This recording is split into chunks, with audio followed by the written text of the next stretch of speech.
Walking in the dark woods of the feared forest of death was a young boy with bright blonde hair and ice blue eyes wearing a pair of tattered black shorts, ruined red shirt and a pair of worn-out shoes. No, most would find it odd to see a young boy barely 6 years old to walk in a place with such a name, but this boy was different. This boy went by many names: Naruto Uzumaki Namikaze to those who knew nothing of his family life, just Naruto to the few that did, but they mostly used the name Demon, the scorn of the village. Why is this village filled with such idiots? I mean, come on, this is the 6th time this week that those dumbasses chased me into here, and for what? To get revenge, bunch of morons, Naruto yelled in frustration at the sheer idiocy of the villagers. Walking further and further into the forest, Naruto sees his one safe haven in the entire village, a large cave. To most it would be strange to call a cave a safe haven, but to Naruto, it was like paradise since no one knew about it but him. Walking inside the large cave, Naruto walked until he reached a large open area with a few things that he used to train, like a couple of practice dummies and some stray kunai and shuriken and a few scrolls here and there. It's good to be back here. Sometimes I wonder why I ever go back to that village, Naruto muttered to himself before shaking his head, getting rid of the thought. Not the time to think of any of that. Today's the day I explore some more of this cave. Who knows, I might find something of worth. Oh, you have no idea. Grabbing a flashlight and some rope, Naruto heads towards further into the cave. After hours of exploring, Naruto was starting to get frustrated. Rocks, and look, more rocks. Kami, why can't I find anything in this stupid cave? Venting his frustration, Naruto kept kicking a wall until he hears two different sounds. Crack. Bam. Fuck, I think I just broke my foot, cried Naruto, holding his injured foot whilst looking at the now broken wall. And hate stupid wall hurting my foot like that. Why I oughta wait a wall. Finally I found something, yada. Forgetting about his injured foot, Naruto starts walking down the new path. I swear if I find nothing but more rock I'm going to flip, Naruto whispered to himself. Walking for what felt like hours, was actually 10 minutes, but he is 6 and has short legs. Naruto found something he didn't expect to find. Right in front of him were two massive metal doors covered in rust with a large circle in the middle with a faded image of a dragon's head. What the hell is something like this doing in a cave? Walking closer to get a better look at the doors, Naruto became curious as to what could be on the other side of the doors, so he placed both of his hands on the door, using all the strength his 6-year-old boy had to try and open the doors, but they didn't budge at all. Stupid doors won't budge. Walking away from the door in sadness that it wouldn't open, Naruto turns on his heel and runs at the door, hoping the added speed would help him, only to trip and go face first into the door, causing his head to bleed, which splattered on the door as he fell on his back. As the drip down the door, the blood stopped moving and began flowing upwards to the center of the door, making it glow before stopping. Still dazed from his trip to the floor, Naruto held his head in pain, using the door to hold himself up. Naruto wiped blood from his head with his free hand, still not noticing the door glow slightly until it flew open, sending Naruto to the floor once again, pissing him off. Okay, I have had it with this fucking cave. First my foot, then my head, and now I'm being made to eat the dirt by a fucking door. Ranted Naruto, but stopped when he looked at the room he fell into with wide eyes. The room looked ancient and was covered in ice from the floor to the walls. The only wall still viable through the ice had faces carved into it, reminding him of the Hokage mountain. The most shocking part was a large blue orb floating in the center of the room, surrounded by pillars of ice and stone.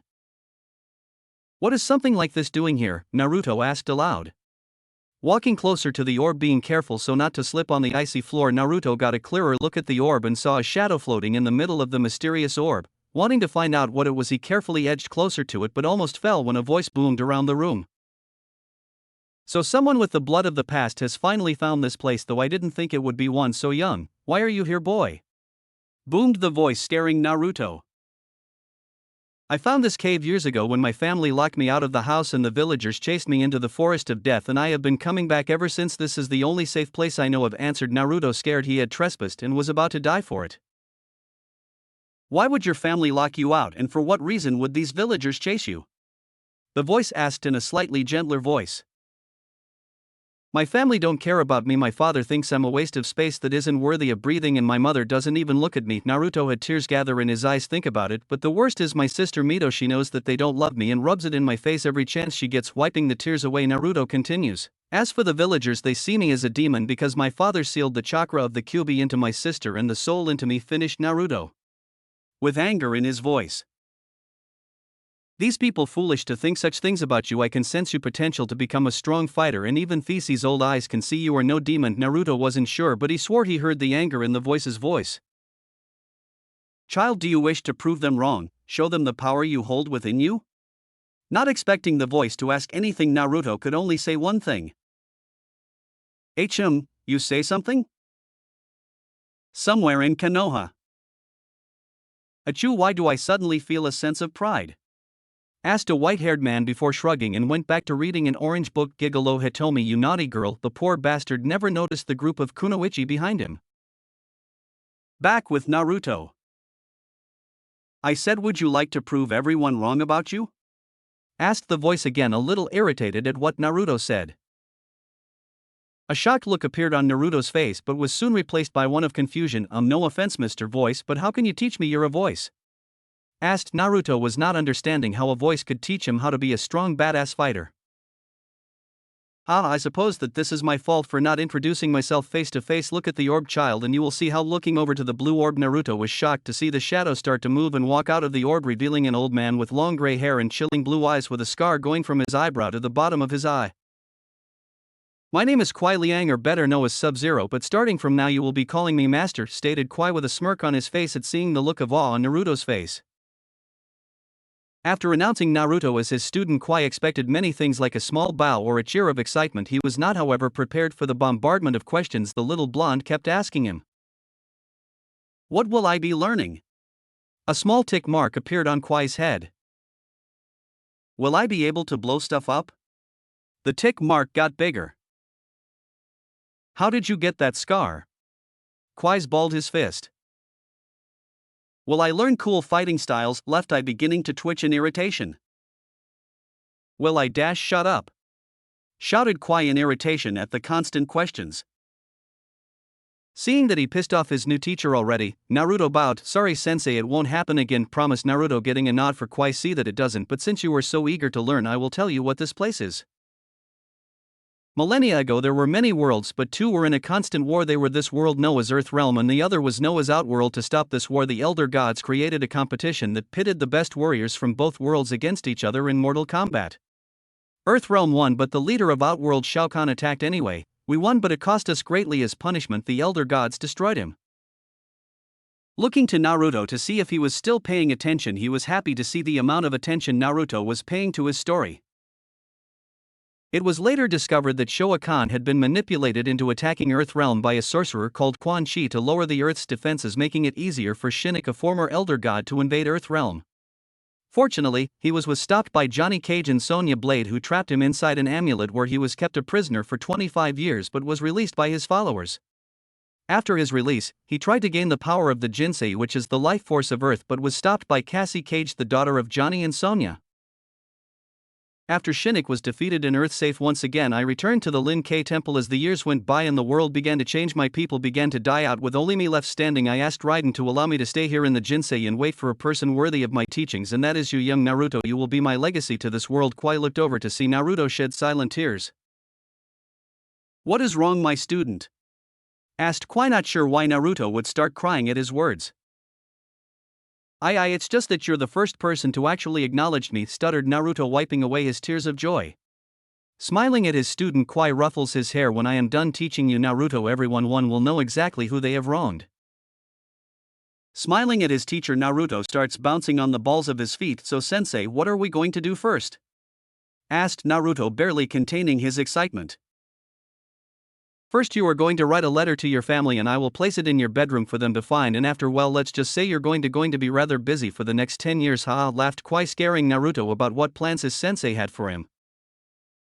Sitting in front of a piece of paper and pen in hand, Naruto wasn't sure what to say in the letter, but then thought of all the things that they have said to him over the years. I wish you weren't my brother. You're such a disappointment. Why can't you be more like your sister? Filled with a newfound rage, Naruto began to write his letter to his ex-family. Done already, I see. Well, pass it here and I will deliver it, said Kwai. Passing the letter to his teacher, Naruto had a thought pop in his head. Sensei, will I be learning how to use chakra at all during my training? Asked Naruto, making Kwai think for a moment. I will gather material for you to learn from later during your training, since I want you totally focused on my training, since he did not know of the powers people had in this era. Okay, sensei, when the time comes I would like some stuff on elements and sealing, would be great, and maybe some scrolls on genjutsu listed Naruto, making Kwai nod before letting himself fall backwards and disappear into the ice floor, leaving a starry-eyed Naruto behind. I am so leaning that, muttered Naruto in awe. Outside the Namake's house. It's been a while since I have done that, said Kwai, breathing slightly heavier than normal. Regaining his Kwai looks around for the best place to break in from, but sees weird black marking along most of the walls and window that for some reason sent off his warning senses. Looking around the house once more, Kwai sees one small window that has no markings on and decides that would be his entry point. Climbing to the window with relative ease even at his age, Kwai silently opens the window to the room and finds himself inside a small plain bedroom with white walls and bed. Must be Naruto's room. Glad he found the room so easily. Kwai places the letter on the bed so it is easy to see and was about to leave again when he heard people talking on the overside of the door. Outside Naruto's room. Are you sure this will work, Minato-kun? Asked a beautiful redhead with worry in her voice, looking at the blonde Hokage. Trust me, Kushina-chan, this seal will work fine. Once I place it on Naruto, all his chakra will be absorbed into it, leaving only the minimum to live. Then we place the seal on Mito and give it to her, said Minato, making Kushina frown. But this seems wrong. I know I said I didn't want my baby to have to fight for a living, but to steal his chakra is too much, said Kushina, making Minato sigh in annoyance. It is for the good of Konoha, said Minato, making Kushina's eyes glaze over and nod in agreement. See, you agree, but I want to make sure the seal key works properly first, so I'll leave it for later. Walking away from the door, Minato headed towards his office, leaving Kushina to stand there with glazed eyes and a single tear rolling down her face. With Kwai. Well, shit just hit the fan, better get back to Naruto, but I mustn't tell him about this yet, it could get him killed, said Kwai before falling backwards and disappearing into the now frozen floor. At the Jinsei. Appearing from the frozen floor, Kwai looks to see Naruto asleep atop of a small rock. Staring at his student's sleeping form, but remembers there is still things to do before they can start his training. Naruto, wake up, ordered Kwai, hearing his teacher's voice. Naruto opens his eyelids. Morning, sensei, are we going to train now? Asked a sleepy but excited Naruto. Gaining a serious look on his face, Kwai folds his arms over his chest. Naruto, before we begin your training you need to do one more thing, stated Kwai, confusing Naruto about what he would have to do. Sure sensei, I'll do whatever it takes to become stronger, promised Naruto. Very well, before we begin your training you need to become a Cryomancer so you can use ice as I do. To do this I will place my blood in you. This should allow you to become a Cryomancer. Looking at his sensei with no small amount of worry. Sensei, you said should, what else could happen to me? Asked Naruto, making Kwai sigh. You could freeze from the inside out, stated Kwai, making Naruto go wide-eyed at the risk he was about to take. Thinking over the pros and cons for a few minutes, Naruto had his answer. Let's do this, sensei. Naruto shouted, surprising Kwai with his bravery. Not being one to be told twice, Kwai creates a syringe out of ice and takes his blood and injects it into Naruto. Ha, I don't feel any different, maybe I need more, ha ha ha ha. Naruto began to scream as he felt the blood in his veins freeze. He continued to scream until ice started to cover his body, hiding it from view. Having nothing to do but wait and worry, Kwai sits down and meditates, praying for his new student to survive. After an hour of waiting for the ice surrounding Naruto cracked, making his body fall to the floor, but didn't shatter like Kwai had feared it would. Walking over to his unconscious student, Kwai noticed some differences. His once blonde hair had turned white with hints of icy blue, his once tan complexion turned pale. Sleep, for now, my student, because when you wake you are going to go through hell. Opening his eyes, Naruto found himself laying face first on a solid block of ice, but strangely felt no cold or even a chill from it. Groggily getting up from the ice block, Naruto felt a dull pain go through his aching body. Damn, my body feels like I got hit by a train from Snow Country, whined Naruto before looking around the room. Naruto sees his sensei meditating in the corner. Walking over to greet his teacher, Naruto catches his reflection in a wall of ice. What the hell happened to me? Exclaimed Naruto, looking at the unfamiliar face that was his reflection. His once sunblonde hair had turned to snow white with ice blue highlights, his tan replaced by a pale skin, but the strangest change was his eyes. His once shining blue eyes had changed to a cold ice blue that would make most freeze with just a glimpse at him. I see you have noticed your changes. I must say you look more like a Lin Kwai recruit now, getting a look that demanded answers. Kwai motions for him to sit. The reason for your new appearance is because your body had to change to become a Cryomancer. This came with some added bonuses like greater strength and speed, higher pain tolerance and a greater healing factor, and trust me that last two will help during your training, Wahaha, said Kwai, ending with a small evil laugh sending a shiver down Naruto's spine. Now that is out of the way, we can talk about your training. Kwai could see Naruto's eye light up at the mention of training. To start with, you will learn the basics of Dragon Kung Fu until I deem you ready to learn any of its advanced techniques, whilst learning that I will teach you how to control ice and how to use it like a weapon. These lessons will continue until I say, then you will move on to the advanced things. By this point Naruto was jumping on the balls of his feet in excitement. Will I get to learn that badass ice teleport? Hope evident in his voice. It is called the Tombstone Teleport, and yes, in time you will learn and hopefully improve it, since it is far too predictable in most combat situations. With those words of firelight in Naruto's eyes. I promise sensei I will improve it and any other technique I learn, he promised, causing his sensei to smirk. That is quite the promise, Naruto, and one I hope you fulfill. But back to our earlier talk, your training begins today, so prepare yourself, because after we start there is no turning back. And with that he walked towards the training ground, leaving his student there to think for a few moments. Finally, the start of my new life away from this village and my ex-family. And with that Naruto ran after his teacher to start his training. Namake's mansion.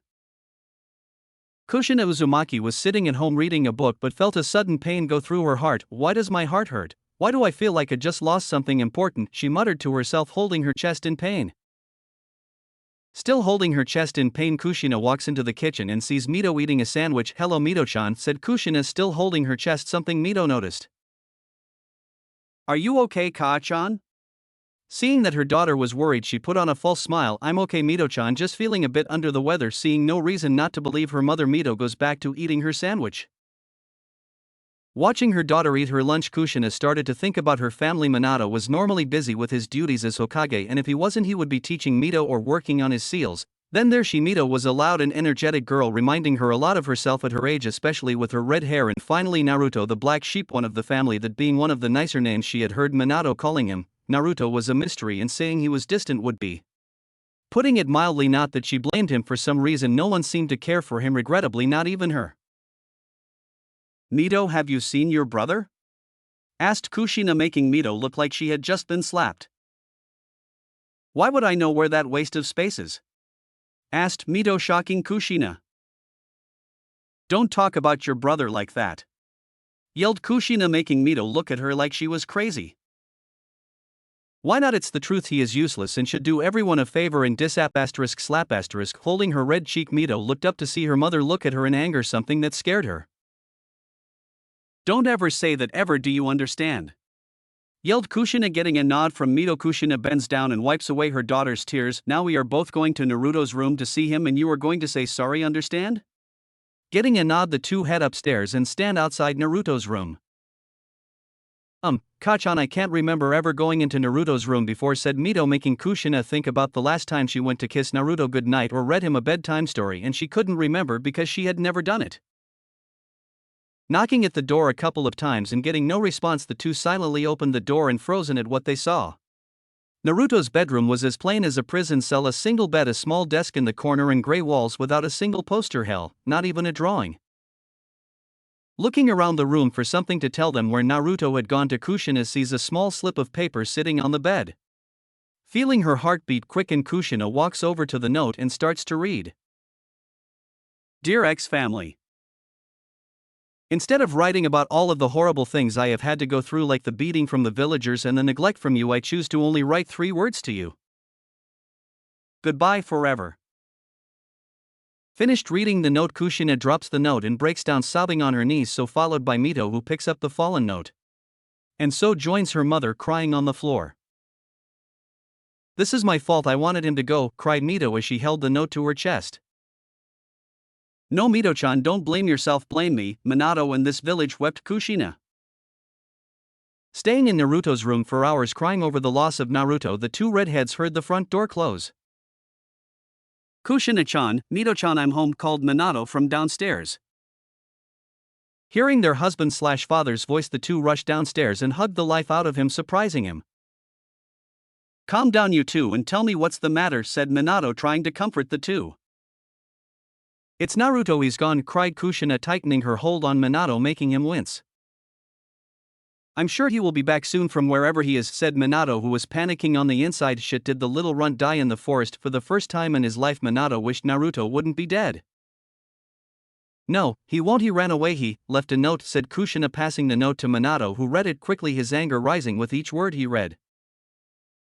Shit, this ruins my plan for the seal, muttered Minato, was not expecting Kushina or Mito to hear it. Unfortunately, for him, he forgot that Kushina being an ex-Jinchuriki and Mito being the current one, their senses are more advanced than normal humans, so they heard his whisper like it was a shout. Controlling their anger at Minato, the two redheads release Minato from the hug and watch as emotions flash across his face from anger to annoyance. Kushina, the ink on this note looks a day old at best. I need to gather the Umbu to go and track him down, and with that Minato was gone in a yellow flash, leaving two angry redheads. Kai-chan, I get the feeling that Two-san hates Naruto nii, said Mito with a confused look on her face, not understanding how her Two-san could hate her brother. So do I, Mito, and I plan to find out why, said Kushina as she walked towards Minato's study, followed closely by Mito. Reaching Minato's office, Kushina notices the alarm seals on the door. Mito, run and get me a brush, some ink, and paper. Running to get the supplies, Mito returns shortly after holding everything Kushina asked for. Quickly rewriting the seals on the door to the study, Kushina, followed by Mito, start walking in and towards the desk, but stops in the middle of the room as a sudden sharp pain appears at the back of both their neck. Ignoring the pain, Kushina and Mito keep walking over to Minato's desk and sees a folder named Project Chakra. Opening the folder, Kushina reads details of the project. Project Chakra, created by Minato Namikaze and Danzo Shimura and assisted by Orochimaru. This project was created for the purpose of creating the ultimate weapons for Konoha. Entry 1. I have had Orochimaru experiment on the use of bloodlines for the weapons. So far only one has survived and has gained the ability of Mokuton, which is a step in the right direction. Hopefully soon Konoha will have an army of bloodline users at its beck and call. Entry 5. We have concluded that bloodlines, though powerful, are very hard to integrate into the human body, as it is just rejected, resulting in the human death. So instead we have needed to use something far more powerful and easier to integrate with humans. The answer is simple: Jinchuriki. Entry 14. By orders of Danzo, I have rescued Kushina from the Kumo ninja, resulting in her falling for me, increasing the plans for the Jinchuriki army. Entry 20. I have been stealing the chakra from the Jinchuriki for months now to test on to see the best ways to use it. Orochimaru has come up with several possibilities so far, but nothing major at the moment. Entry 28. I have impregnated the Jinchuriki. This could be the breakthrough we have been waiting for. Whilst giving birth, the seal will weaken, giving us the chance to reseal the beast inside the child. From there we can train it to become Konoha's weapon. Entry 29. It was all going so well, but my plans have failed. The Jinchuriki had twins, something I didn't foresee coming. This resulted in both children getting bits of the Kyuubi's chakra in them. Normally this would be a plus to have two children with tailed beast chakra, but it isn't. The chakra that should have gone to one was split, weakening her weapon. This won't do. Entry 44. I have designed a seal that should take all of the beast's chakra and absorb it. Now all I need to do is wait for the right moment to use it. For the second time that day, Kushina cried in sorrow. Seeing her mother start crying once again, Mito picks the dropped folder and reads it herself. Not a minute later joins her mother crying in pain, and of them notice the seal on the back of the folder start to glow. Calming herself down, Kushina looks at her crying daughter. Mito-chan, go and pack your things, we aren't staying here with that monster a second longer. Getting a nod from Mito, the two wiped their eyes and ran to their rooms to pack.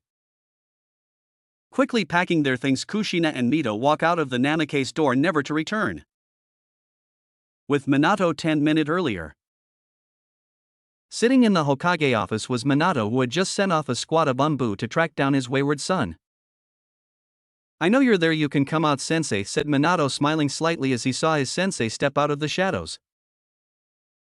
I see your time as Hokage hasn't dulled your senses like my old rival Hiruzen, praised Danzo with a slight smirk, looking at his best student.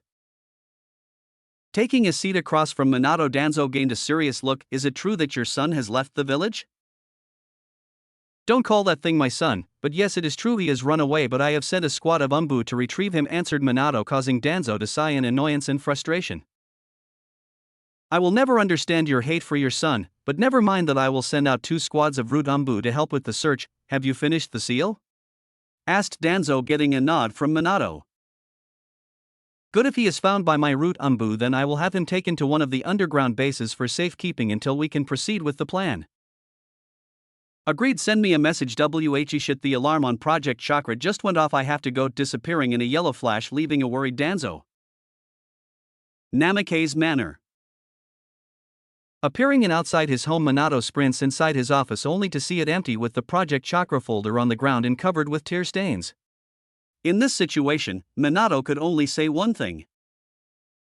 Shit. With Kushina and Mito. Ka-chan, where are we going to go now? Asked Mito. Since I am still a registered kunoichi, we can't leave the village, so we will be staying with my friend Makoto. Yay, I haven't seen Auntie Miko in ages, exclaimed Mito, excited she could see her favorite auntie after so long. Walking down the dark streets of Konoha, drawing weird looks from passers-by who wondered why the Hokage's wife and child would be walking this late at night with suitcases. Ignoring the looks they were getting, the two redheads made it to the Uchiha compound and knocked on the clan head's home. As the door opened, Kushina and Mito smiled, seeing Sayuri standing there. Hey Sayuri-chan, remember me? Said Kushina, confusing Sayuri. Hey, Ka-chan, there are two tomato heads at the door, yelled Sayuri, not seeing the two redheads' eyes twitch in annoyance at being called a tomato.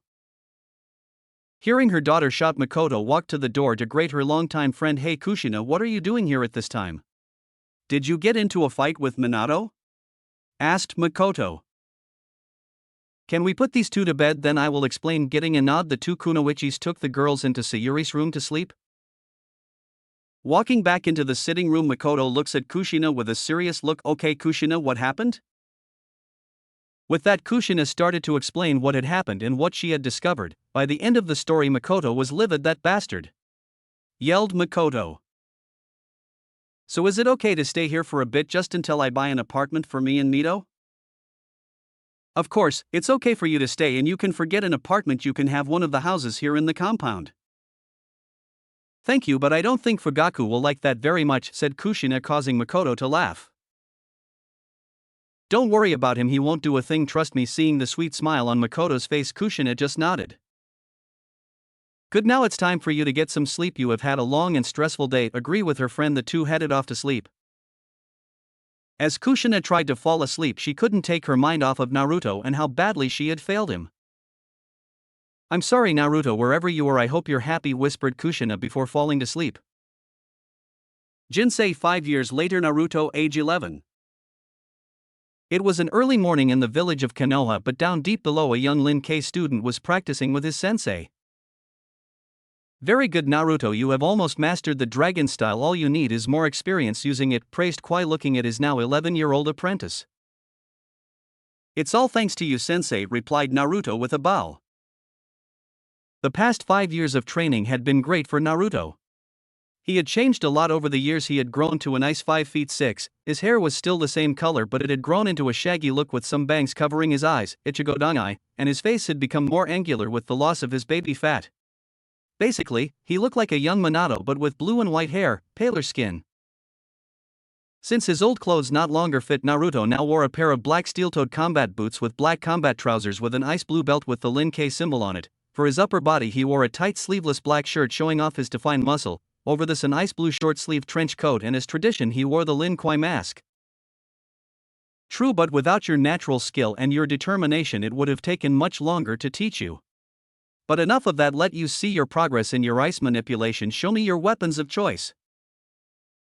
Following his sensei's command, Naruto holds his hands out and forms two kamas made of pure ice with jagged edges.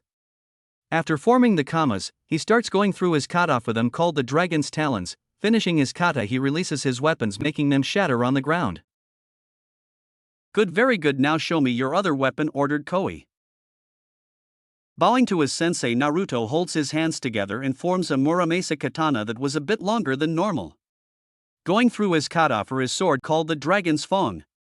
Finishing his kata, Naruto drops the weapon, shattering it, and turns to bow at his now clapping sensei.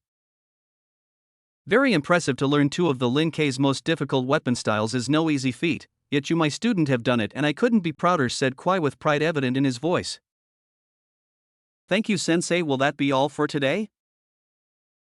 Yes, I know about your progress in the Lin Ki style moves, but before I can teach you further you must do something.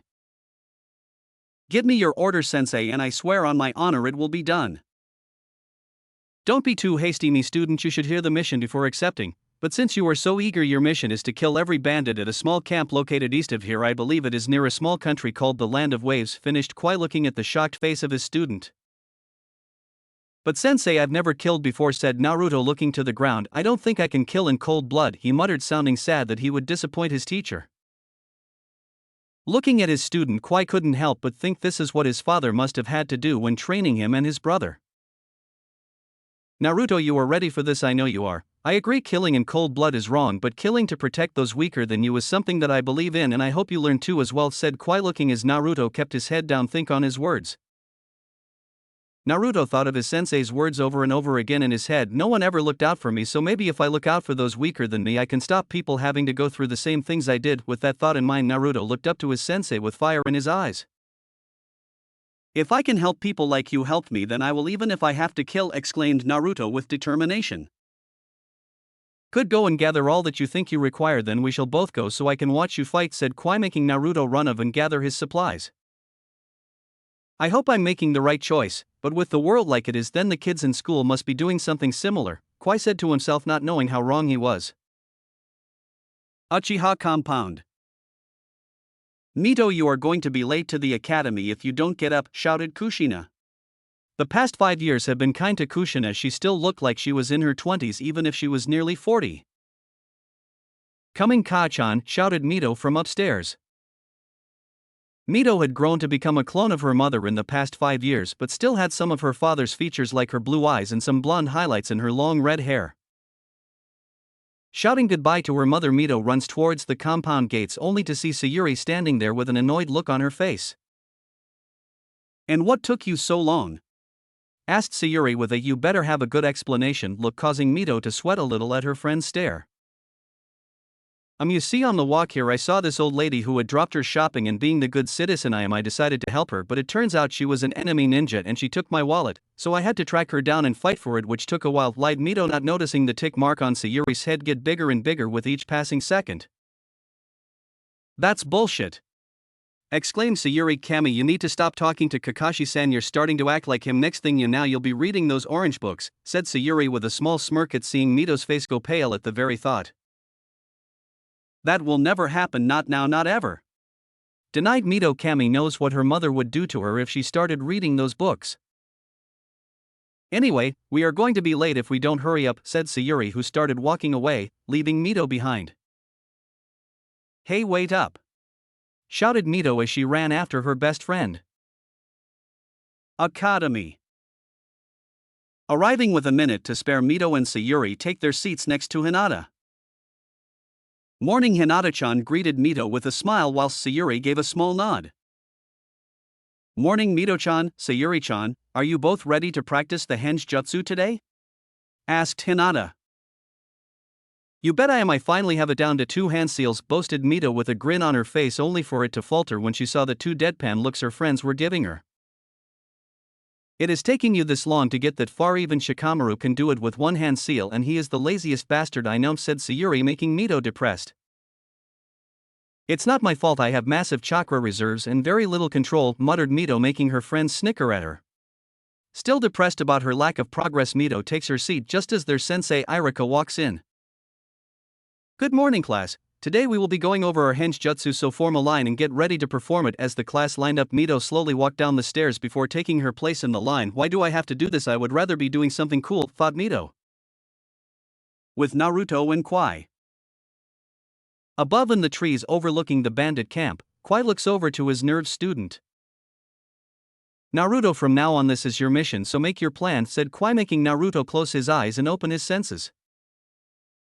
There are 26 bandits, 14 are asleep and 1 ninja, but the level of chakra I'm sensing is barely over Chunin. For civilian women and a child that I sense are afraid but unharmed, said Naruto, holding in his anger at mentioning the civilians. Your sensing skills have improved. Now that you have this information, use it to your advantage and eliminate the threats, said Kwai, getting a nod from Naruto as he jumped from the tree and into the camp. Landing behind one of the larger tents, Naruto sneaks inside to find two passed out bandits. Stealing his nerves, Naruto creates two kunai out of ice and slits their throats, killing them silently. Fighting the urge to puke, Naruto heads out of the tent and hides in the shadows of another tent and repeats the process until only the bandits that are awake and the ninja is left. Leaving the shadows of the tents, Naruto sneaks behind the guards of the prisoners and jams a kunai each into their temples, killing them instantly. Walking over to the terrified prisoners, Naruto puts a finger over his masked face where his mouth would be, telling them to be silent. "Sure, I'm here to help. I'm going to untie you, but I need you to stay here until I have finished clearing out the rest of the bandits, okay?" Seeing them nod, Naruto creates a kunai and cuts the ropes that bound them. "Okay, stay silent, I'll be back." About to walk out, Naruto felt a small tug on his shirt and sees the only child of the group holding it. "Yes?" asked Naruto. "Can you please save my Kachan?" The man with a headband took her, said the small boy with tears in his eyes. Nodding his head, Naruto headed straight towards the biggest tent in the camp, most likely belonging to the only ninja of the group. Reaching the tent in record time whilst taking care of the renaming bandits, Naruto lifted a corner of it and snuck inside, but what he saw made him see red with rage. The unknown ninja was ripping the clothes off of the poor women whilst smiling. Creating his ice katana, Naruto walks out into the open and glares at the man. "Stop, you animal, you won't harm her any longer," said Naruto, making the man turn around to look at him. Release the women at the same time. "Hey, who are you, Gaki, and what are you doing here?" demanded the man with a sneer. "I'm here to save the captives. As for who I am, that's simple, I'm your executioner," said Naruto as he charged with his ice katana. Smirking at Naruto, the man brought out a kunai and blocked the strike. "That a good one, Gaki, my executioner. Well, you better know my name then. It's Kijimuta Toshi x Chunin of Kiri," said the now named Toshi, sending a kick to Naruto's chest, who dodged it easily. "Your katana is made of ice. You're one of those bloodline freaks that the Mizukage is trying to kill. Maybe if I deliver your corpse he will let me return." Throwing his kunai at Naruto, Toshi began making hand seals, water chains, jutsu shot Toshi, sending multiple chains of water at Naruto, not seeing the smirk on his opponent's face due to the mask he wore. "I'm the worst opponent you could have picked, and this is why." "Ice ball," yelled Naruto, sending a ball of ice towards Toshi, who didn't bother dodging and used his chains to stop it from hitting him, but went wide-eyed as the ball froze his chains and shattering them, carried on hitting his chest, freezing him instantly. Seeing his enemy frozen but alive, Naruto walked over to the ice statue and sliced it in two, making both parts shatter. "He deserved worse," said Naruto. Looking over to the ex-captive who was covering herself with her hands, Naruto sees the fear in her eyes and chooses to keep his distance, trying to make her more comfortable. "Miss, you're safe now. Your son is waiting for you with the other villagers," said Naruto. With those words, Naruto saw the fear in her eyes be replaced by relief. "Thank Kami, Inari is safe. What about the rest, are they all okay?" asked the women. "They are fine, a bit shaken up but fine. If it is okay with you, I will escort you to them and be on my way," said Naruto. Seeing the women nod, walks over to the women and passes her the sheet from the bed, allowing her to cover her body. "Thank you for saving us. My name is Tsunami. What can I call you?" asked the now named Tsunami. "Naruto, my name is Naruto." Walking in silence to the other ex-prisoners, Tsunami was suddenly pounced on by a crying Inari. "Kachan, you're back, you're really back. Please don't leave again," cried Inari as he clung to Tsunami, who smiled at her son and began calming him down. Not seeing a reason for him to stay, Naruto began his walk towards the camp gate but was stopped by the sounds of shouts and footsteps. "Naruto, wait!" shouted Tsunami as she and the others ran towards him. "Yes?" asked a confused Naruto, to sure what else they wanted from him. "Thank for saving us. How can we repay you?" asked Tsunami. I don't want anything," said Naruto as he began walking away again, leaving a shocked group expecting him to want something for saving them. Kwai's location. Arriving at the meeting point, Naruto sees his sensei sitting on a rock waiting for him. "I see you have finished it quite quickly. Well done. From now on your training becomes harsher. Are you ready?" asked Kwai. "Yes, sensei," said Naruto with a bow. "Good, from now we won't return to the Jinsei chamber. I want you to get used to this world, so we shall travel and train. I have already prepared everything for your training, so our first stop will be Snow Country for you to learn more advanced ice manipulation and maybe create some new techniques." Nodding to his sensei, the two traveled back towards the boat they used to get to wave and set up for Snow Country. High in the mountains of Snow Country was a tombstone with a statue made of solid ice shaped like the Lin K symbol. Sitting in front of the tombstone was Naruto, who had changed from a young boy to a warrior. Standing at an impressive 5 feet 11, Naruto had lost what remained of his baby fat, leaving him with a chiseled and handsome face. The only imperfection he had was a thin scar that went from the top of his eyebrow to the top of his cheek. Over the years, his clothes hadn't changed much. He still wore black combat and trousers along with a tight black shirt. Over this, he wore his ice blue trench coat but with an added hood and the sleeves ripped off. To complete his outfit, he wore the traditional Lin K mask. It has been a year since you died, Master. I know you said it was because you were away from the Jinsei, but I can't help but think your death is my fault. If I hadn't found you, then you would still be alive, muttered Naruto, looking at the words that were chiseled into the stone. Here lies Kuai Liang, Master of the Lin K. Teacher. Father figure. I wish you could be here to see me re-establish the Lin K, but I can take solace in knowing you're watching over me. Standing up and giving a quick bow, Naruto started walking away from the grave and heading down the mountain and towards the small village at the bottom named Tsukashi Yuki, Little Snow. As Naruto got closer to the small town, he pulled up his hood, hiding his face from view, no wanting to be recognized by anyone that might be looking for him. Walking through the village and towards the gate, Naruto drew curious looks from the people of the town, since it was rare anyone to travel to the small village. Ignoring the looks he was getting, Naruto kept a normal pace and continued towards the village gates, but when he arrived he was greeted by 30 samurais. "SubZero-sama, please come back to the capital, the daimyo would like to see you," said samurai in charge of the mission. Ignoring the samurai, Naruto keeps on walking out the gate but suddenly had to dodge a wave of chakra. Turning to where the wave came from, Naruto sees all of the samurai holding their swords. "I'm sorry, SubZero-sama, but the daimyo has ordered us to bring you in, and that is what we shall do," shouted the leader of the samurai as he and the others charged at the annoyed Naruto. Not wanting to waste his time fighting them, Naruto folds his arms and falls backward, disappearing into the ice. "Damn it, he got away again. Who was going to tell Koyuki-hime that we didn't catch him, 'cause I told her last time," said the now scared samurai leader, causing everyone to point towards the newest samurai of the group. "He can do it," shouted the group, causing the villagers watching to sweat drop at seeing a powerful samurai crying in fear at what their daimyo will do to him. With Naruto having escaped his pursuers, Naruto headed towards the coast, to take his ship towards the land of waves to restock, and then the land of water where he would track down his target.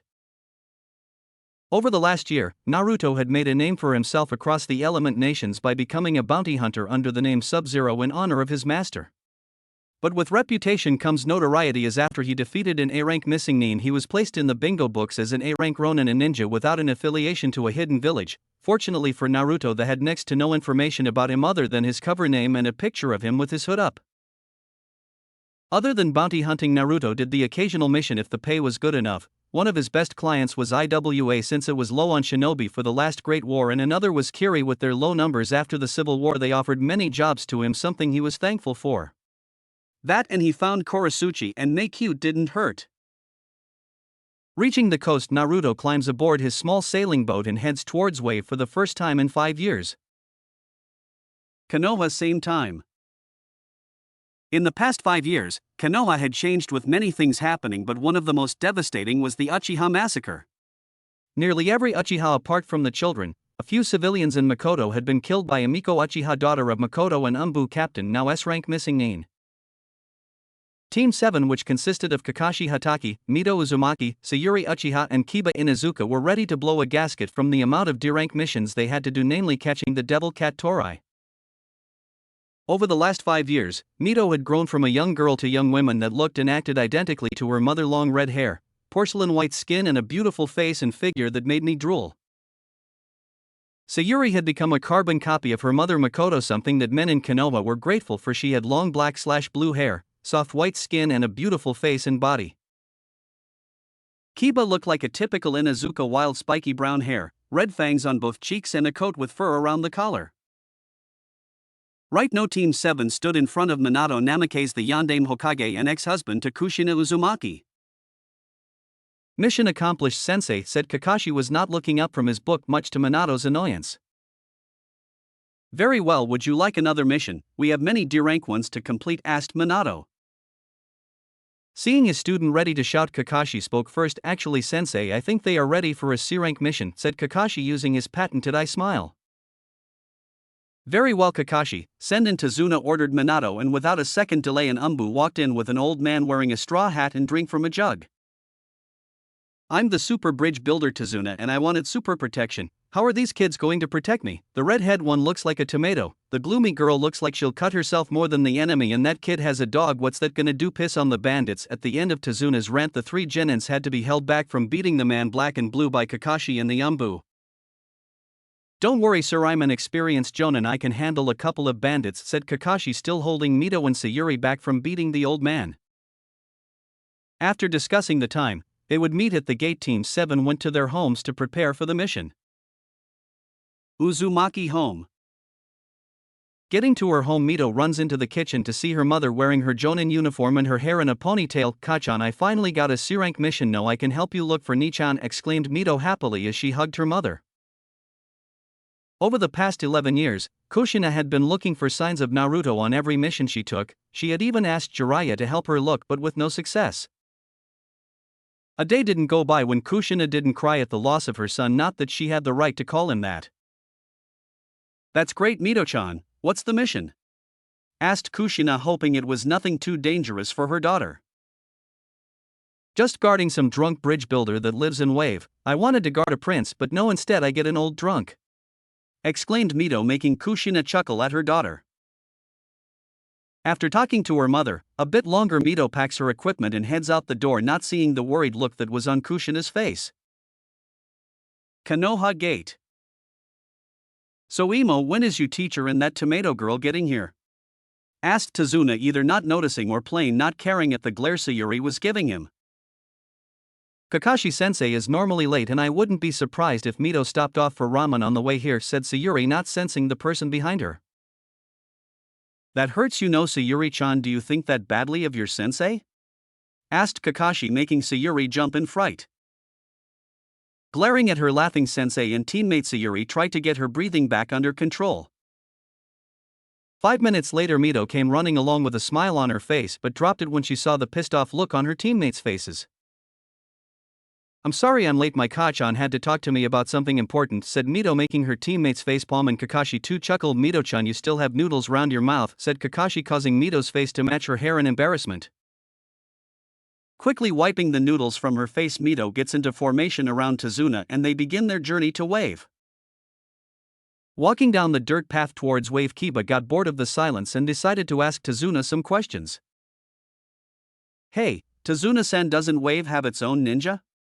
Asked Kiba, getting Tazuna to shake his head as no. Nope, we have a few samurai, but that's it. Because of that we have lots of trouble with bandits, people being taken or just killed because they felt like it. I almost lost my daughter 5 years ago because of the bandit problem, answered Tazuna, still terrified of that fact he could have lost his daughter. Tazuna-san, you said almost, how did your daughter escape? Asked a no curious Sayuri, with Mito, Kiba, Kakashi, who was secretly listening by pretending to read his book. I don't know all the details, but Tsunami, my daughter, and her son Inari along with some other women were taken to a large bandit camp, but not even an hour after they were taken the group walked back into the village speaking about a boy, answered Tazuna, making them all curious as to who this boy was. So old man, who was the boy your daughter was talking about? Asked Mito, making a tick mark form on his forehead. She said she never got his name, but she said he had white and blue hair with white pale skin with a chiseled face and, as she put it, the bluest eyes that you could look into forever, answered Tazuna, a little annoyed at how his daughter described the boy. He and the two other males missed the small tinge of pink on Sayuri and Mito's faces. As they continued to walk they passed to puddles of water, something that Kakashi noticed shouldn't be there, but a second too late as men jumped out of them with chains that tangled Kakashi, shredding him to bits, terrifying the genin, Tazuna. One down, said one of the ninjas. For left to go, said the other as they both charged the scared genin. Snapping out of her fear, Mito pulls out a kunai and blocks the metal claw that was aimed for her head, but never saw the second coming and shut her eyes. But here's a familiar voice. Fireball jutsu, shouted Sayuri, sending a massive ball of fire towards the ninja, making them curse as they were forced to dodge. Better than I thought you would be, but you are no match for us, shouted the two together as they threw their chains at Tazuna, but was stopped when three kunai lodged the chain into a tree. No more chains for you bastards. Let's get a Makameru Fong. Passing Fong, yelled Kiba, heading straight towards the two nin, forcing them to dodge them all, making them forget about the other two until they heard something familiar. Fireball Jutsu, shouted Sayuri, taking them by surprise and hitting them dead on, resulting in screams of pain from the two as their flesh burned, killing them. All four watched as the two ninjas were burned alive in the fiery inferno, not able to take their eyes away until the smell hit their noses, making them puke on the spot. Still puking their guts up, Kakashi walks out from behind a tree, shocking them all. "Sensei, you're still alive!" exclaimed Mito, Kiba, and Sayuri. "Yep, and I'm very proud of how you three performed today," said Kakashi, pleased with the way that his team fought against the two. "But Sensei, I killed someone," muttered Sayuri with tears in her eyes. "And I have killed hundreds. It is a ninja's job to kill," stated Kakashi, trying to make her see why she had to do it. Nodding her head to her sensei, Sayuri walks away from her team to think about what had happened, leaving Kakashi to ask Tazuna some questions. "So Tazuna, what is really happening at Wave?" asked Kakashi, making Tazuna lower his head and tell them what is going on. After hearing Tazuna's sob story about Nami no Kunai, Team 7 decided to continue on with the mission to Wave. Walking down the road in silence, Mito decided to end the silence. "So Tazuna, your daughter said a boy younger than us saved her. Did she say how?" asked Mito, wanting to know how a boy younger than her could kill so many bandits. "Well, she never went into detail, not that I can blame her. All she said was that he shattered the one that tried to harm her," answered Tazuna, confusing them and himself as to how he shattered a man. "Perhaps it's a new bloodline or even a personal jutsu," suggested Kakashi, thinking over the possible solutions, since in his time as a shinobi he had never heard of anyone being able to shatter someone before. As they continued their journey, they eventually reached the shore, where they looked for a boat to take them across the sea. After several people denying passage across the water, they finally found an old man willing to take them to Nami no Kunai. Unfortunately, they would be stuck on the small boat for hours. Mito, and, if they were honest, the other two, couldn't take much more of it. "This boat is driving me crazy," Mito finally yelled, getting nods of agreement from her teammates. "Mito, stop yelling." Kakashi looked up from his orange book. "We need to stay quiet, and your yelling can probably be heard a mile away, besides he will probably reach land soon." Kakashi was right, for out of the mist appeared a structure of stone, stretching most of the water. "Is that the bridge?" asked Kiba, never seeing a bridge that large. "Yep," Tazuna replied, staring at his bridge with pride. "We are almost there," said Tazuna, making the three genins silently thank Kami since they were sick of being on the boat. The remainder of the trip was spent in silence. Eventually, though, they reached the shore, where the man with the boat wished them well and left back across the water. Once again they had a fairly uneventful trip through the forest until suddenly Kakashi heard an odd whistling sound. "Duck!" yelled Kakashi, pushing Tazuna to the ground, whilst a ridiculously large sword went over their heads and embedded itself into a tree. "What the hell was that?" yelled Mito from her position on the floor. She saw the large sword stuck in a tree above their heads. "Oh. The Kobakirabuchu," Kakashi said, looking at the sword embedded in the tree. "That means..." "Momochi Zabuza, at your service," a man said, jumping onto the sword embedded in the tree before bowing sarcastically. He was pale, with short spiky black hair, and the lower half of his face was covered with bandages. He also wore a kiri hitayate sideways on his head, but instead of the normal symbol, his was scratched through, marking him as an uknin. "Momochi Zabuza, demon of the hidden mist," Kakashi said. "I guess so, given the demon brothers earlier." "You're here for Tazuna, aren't you?" "Good guess, Sharingan no Kakashi," Zabuza replied. "So, you going to hand him over the easy way?" "Guys, get back," Kakashi said. "This guy's on a whole new level compared to the rest. Against him, even I'll admit it'll be a little tough, without this." After saying that, he pulled up his hitayate, revealing his other eye, but this one was red with a black three-tone design. "Using your Sharingan already, I'm honored." "Kazan said that Sensei had the Sharingan," thought Sayuri, "but this is the first time I have ever seen him use it." "Surround and protect Tazuna," said Kakashi to his team. "Hurry up, I want to kill the old man and get this over with," Zabuza said, "but copycat, it seems I'll have to kill you first, Annie." Zabuza jumped over onto the water near them, standing on it. Suiton, Kirigakure no Jutsu, Zabuza whispered, disappearing in a rapidly thickening mist growing from the water. Damn, how'd he know? Kakashi said. The Sharingan can't see through this mist. 8 killing points, said Zabuza from somewhere in the mist. Liver, lungs, kidney, brain, spine, clavicle vein, larynx, and heart. Which one should I choose? Ha, it's gonna take more than that to scare us, yelled Kiba. Oh, the Gaki has a pair, let's see what I can do about that. Suddenly, the air was filled with killing intent, making Kiba and the others freeze in fear. What is this? Thought Kiba as he shook in fear. Beside him, Sayuri was nearly as affected. This is the killing intent of a Jonin, she, though, sensing the ever-growing Ki in the air. This is insane. I can't take this, I'd rather die now. Nearly against her will, her hand began raising a kunai to her neck. Beside her, Mito, who seemed relatively unaffected by the amount of Ki the two Jonin were emitting, saw her. What are you doing? She yelled, shoving Sayuri's arm down. You're trying to kill yourself. I knew you were emo. Thanks, said Sayuri, eyeing her arm suspiciously. I don't know what I was doing. Don't worry, Sayuri, Kakashi said. I won't let my comrades die. Oh, Zabuza said from the mist. We'll see about that. Suddenly, he appeared out of the mist, running towards Team 7's students, who were grouped around Tazuna.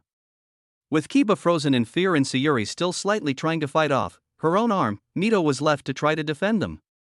She defensively grabbed a kunai, standing in front of Tazuna, and growled at Zabuza. Zabuza never made it, though. Instead, midway through, he was tackled by Kakashi. Nice try, said Kakashi, but it'll take more than that to threaten my students in charge. Zabuza sprang up, pushing Kakashi off him. They both stood in front of each other, neither so much as twitching. Suddenly, Zabuza rushed towards Kakashi, but instead of directly attacking, jumped over him in a flip, bringing the sword down on him in midair. To his surprise, Kakashi was unable to retaliate in time, resulting in Zabuza slicing him across the head. However, instead of blood rushing out, Kakashi simply dissolved into water. Mizu Bunshin, Zabuza thought, watching Kakashi dissolve into a puddle. But there's no way he could have copied my techniques in the mist. Oh, that was certainly impressive, Kakashi, Zabuza said. You had your clone distract me while you were actually hidden in the mist around me, observing. Oh, so you figured it out, have you? Kakashi said, walking towards Zabuza. Too bad, I was going to use a great strategy against you, but obviously, you have everything figured out, don't you? Zabuza, instead of attacking Kakashi, simply ran into the forest. Sensei, I can smell he has several clones spread around to confuse you, but the real one is in front of you, yelled Kiba to Kakashi. Thanks, Kiba, Kakashi said. So, and Inazuka, the real Zabuza said, walking towards Kakashi. Should have no since he has a dog with him. Well, I guess I can't just clone spam you, can I? Nope, Kakashi answered, giving him an eye smile. Guess not. Well, I guess it doesn't matter either way, does it? Zabuza said. Because I don't need clones to win this. With that, Zabuza disappeared in a burst of speed, reappearing behind Kakashi, who turned to deflect his sword with a kunai. They locked blades for a half second before Kakashi ducked beneath his, aiming to thrust the kunai into Zabuza's stomach. Instead, Zabuza quickly brought his knee up to connect with Kakashi's head, before flipping back out of range. They both engaged in a standoff, circling each other, Kakashi holding his kunai, Zabuza with his sword. Suddenly, Zabuza again rushed towards Kakashi, who barely deflected the sword again, forcing it to pass millimeters above his head. He was unable, however, to block the sword coming back, resulting in its passing through his body, before once again dissolving into water. Damn it, Zabuza cursed, before listening for the copy ninja to attack. After a few seconds of waiting, he did indeed attack, jumping through the air to try to attack Zabuza from above. Zabuza brought his sword above his body, attempting to slice Kakashi as he came down above him, but Kakashi twisted violently to the side, angling his fall away from Zabuza. Once he reached the ground, he brought his kunai down towards the back of Zabuza's neck, before Zabuza twisted around to deflect Kakashi's hand with the back of his arm. Without waiting, Kakashi brought a kunai up with his other hand, which Zabuza was unable to avoid entirely, resulting in a long, but shallow, gash across the front of his chest. "You'll pay for that, Scarecrow," Zabuza said, bringing the sword down towards Kakashi, who barely managed to duck underneath it to headbutt Zabuza in the chest. Zabuza was lifted bodily by the simple attack, before flying back several feet. He returned to his feet just in time to deflect another kunai from Kakashi, bringing his sword up towards Kakashi's chest.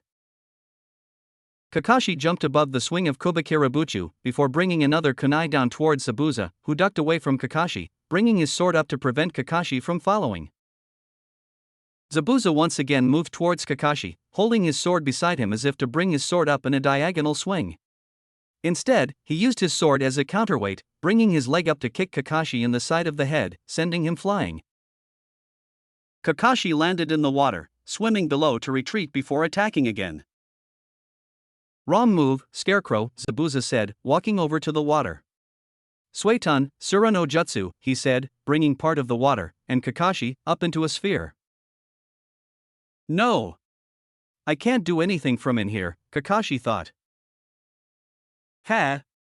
Makes it a little tougher when you can't move, doesn't it?" Zabuza taunted. "Oh well, I'll take care of you later." "Mizu Bunshin no Jutsu," he yelled, forming a clone to attack Team 7. "You're not the only one who can make clones, Kage Bunshin no Jutsu," yelled Mito, forming 10 clones, which formed a line between Team 7 and Zabuza. The clones all growled aggressively at Zabuza, holding kunais in defensive positions. The Zabuza clone said, looking at the clones. "That's pretty neat, for a kid like you to be able to create shadow clones. You're something else, most Jonin couldn't create 10. But you're still going to lose, do you know why?" "No," Mito answered. "I'm not going to lose." "Yes you are, you're weak," Zabuza taunted. "All of you have been coddled, treated like kids, instead of the killers that you should be." "What?" Mito said. "That's not true." "Oh," Zabuza taunted. "By the time I graduated, my hands were already stained with blood. And not only me, do you know how Shinobi in Kirigakure graduated?" "No," Mito answered. "But what does that have to do with anything?" "For any students to graduate in Kiri," Zabuza said, "you had to fight another student of your class to the death." "That's sick, why would they do that?" yelled Mito. "To make sure our shinobi are proper shinobi, that will kill without caring. But to kill your friends to become a ninja, that awful." "I never went through with it," said Zabuza, making Kiba laugh in the background. "Oh," said Kiba. "But you're telling me you had your hands bloodied by the time you graduated?" "I did," Zabuza said. "But instead of being put in a one-on-one fight, I opted to kill everybody." "That's right. A class of more than 100 students," Kakashi said.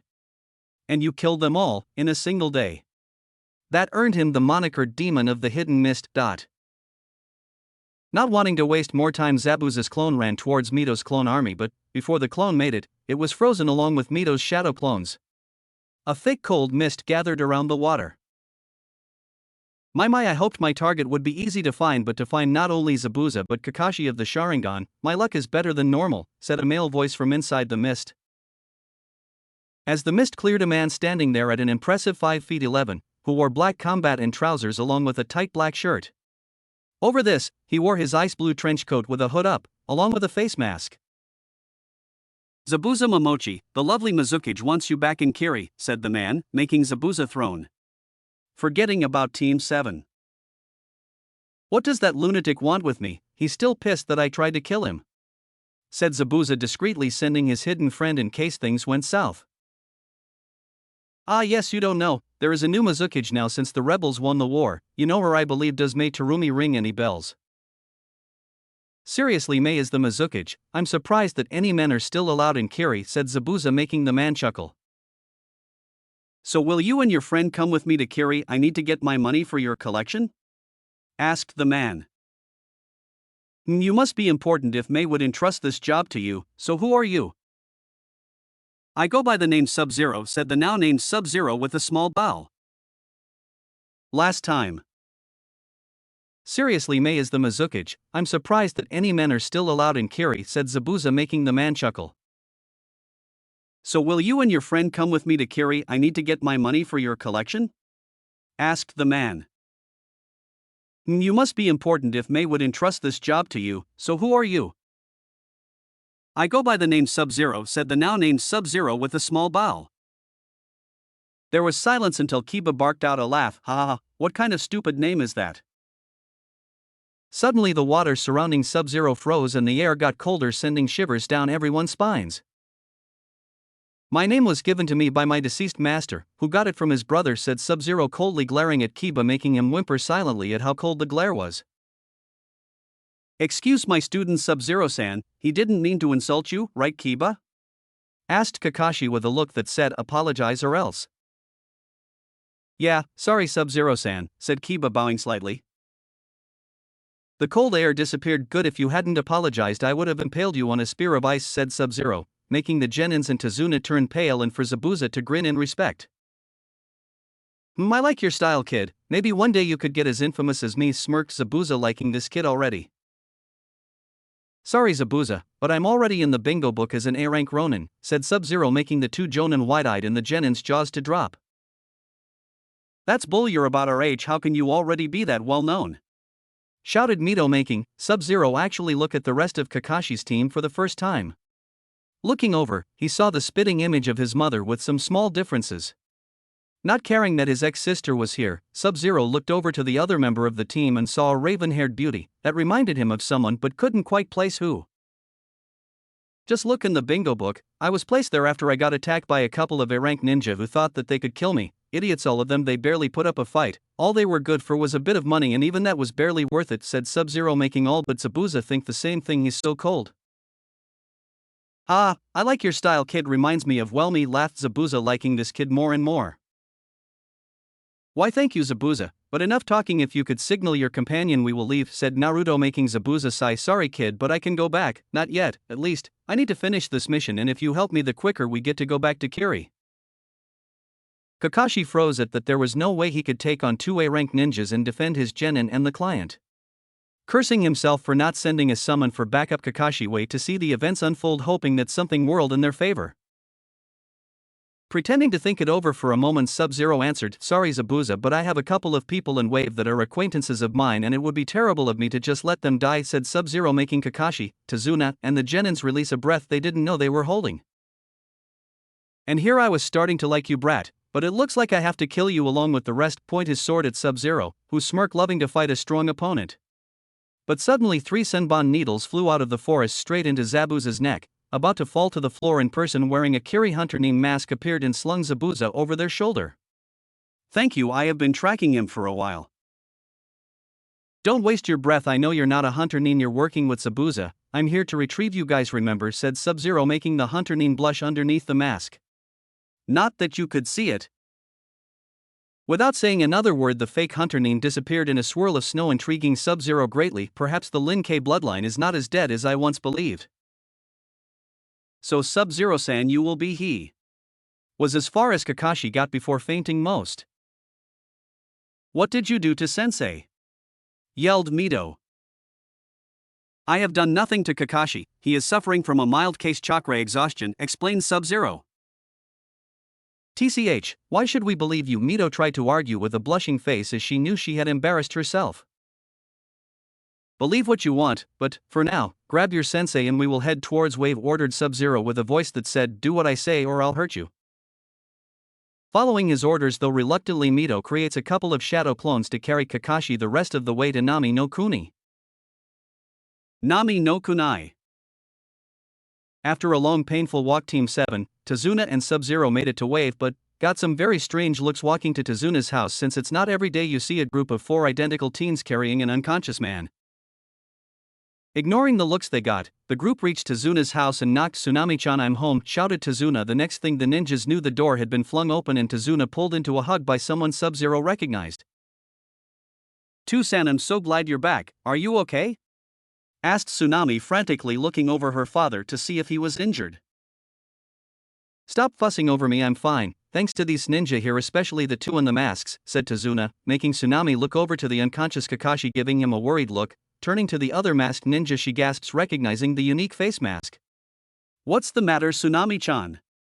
Asked her father as he saw his daughter start to cry as she looked at the hooded masked ninja. Is that really you? Getting a small nod, Tsunami runs over and pulls him into a tight hug, shocking everyone else. What the hell? Exclaimed the genin and Tazuna, not knowing what was going on. Releasing him from the hug, Tsunami wiped her eyes. I still can't believe you're here. Inari will be thrilled, he's wanted to meet you again for ages now, said Tsunami as she pulled SubZero into the house, leaving the others dumbfounded at what had just happened. Deciding to follow the pair into the house, they see Tsunami drag SubZero towards the sofa and tell him to sit, which he did, but not before pulling his hood down, showing everyone his wild white/blue hair, surprising everyone but Tsunami at the color. It's been a while, huh, Tsunami, said SubZero, awkwardly not knowing what to say to her. Is that all you can say after you left the way you did? Tsunami almost yelled, annoyed that was all he said after years of not seeing one another. What do you want me to say? I meet you one night and haven't seen you since, said Naruto, making Tsunami blush at the way that sounded. The three genins had to restrain Tazuna from trying to beat the shit out of SubZero after what he just said.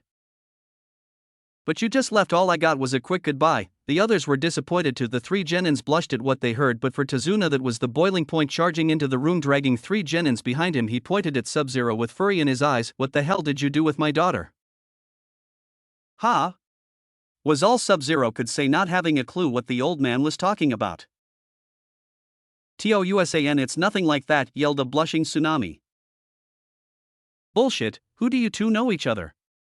What are you, secret lover, and what was that you said about the others? Does that mean he has more women other than you? What happened to my sweet innocent daughter? Wailed/yelled Tazuna, making Tsunami blush reach atomic level. Shut up, TOUSAN. Screamed Tsunami, instantly making Tazuna stop and for Naruto to hold his ears in pain. Damn Tsunami, I have heard you scream like that since last time I was here, complained SubZero, holding his ears. I'll kill you, shouted Tazuna, only to be hit with a frying pan wielded by Tsunami. That's enough, Tusan, you have it completely wrong. He is the one who saved me, Inari and the villagers 5 years ago. Tazuna and the genins who were still holding him back went wide-eyed, not expecting SubZero to be the person who saved Wave's villagers all those years ago. Wait, you're saying that he was the kid that saved you? Asked Tazuna, still holding his injured head. Yes, Tusan, he's the one that saved me and the others from the bandits, but saved me from a worse fate. Without saying another word, Tazuna politely asked the genins to let go of him, which they did. He walked over to the confused SubZero and bowed to him with tears in his eyes. Thank you so much. No need to bow to me, Tazuna, I just did what any person would do. Besides, if you want to thank anyone, you should thank my master, since he is the one that sent me on that mission. Wiping his teary eyes, then I would like to thank your master. Where is he? Asked Tazuna, wanting to show his gratitude. Sorry, but like I said earlier, my master is dead. Sorry, I just wanted to thank the man that helped save my daughter. It is not problem, Tazuna. Anyway, SubZero looks over to the 4 clones still holding Kakashi. Why are you still here? Go and put Kakashi down somewhere, ordered SubZero. I set up some rooms for you all earlier. Follow me and I'll show you where you can. But Kakashi-san, the clones followed Tsunami to the room, leaving Tazuna, SubZero, and the genins who were looking at SubZero with curiosity. Something that was annoying him greatly.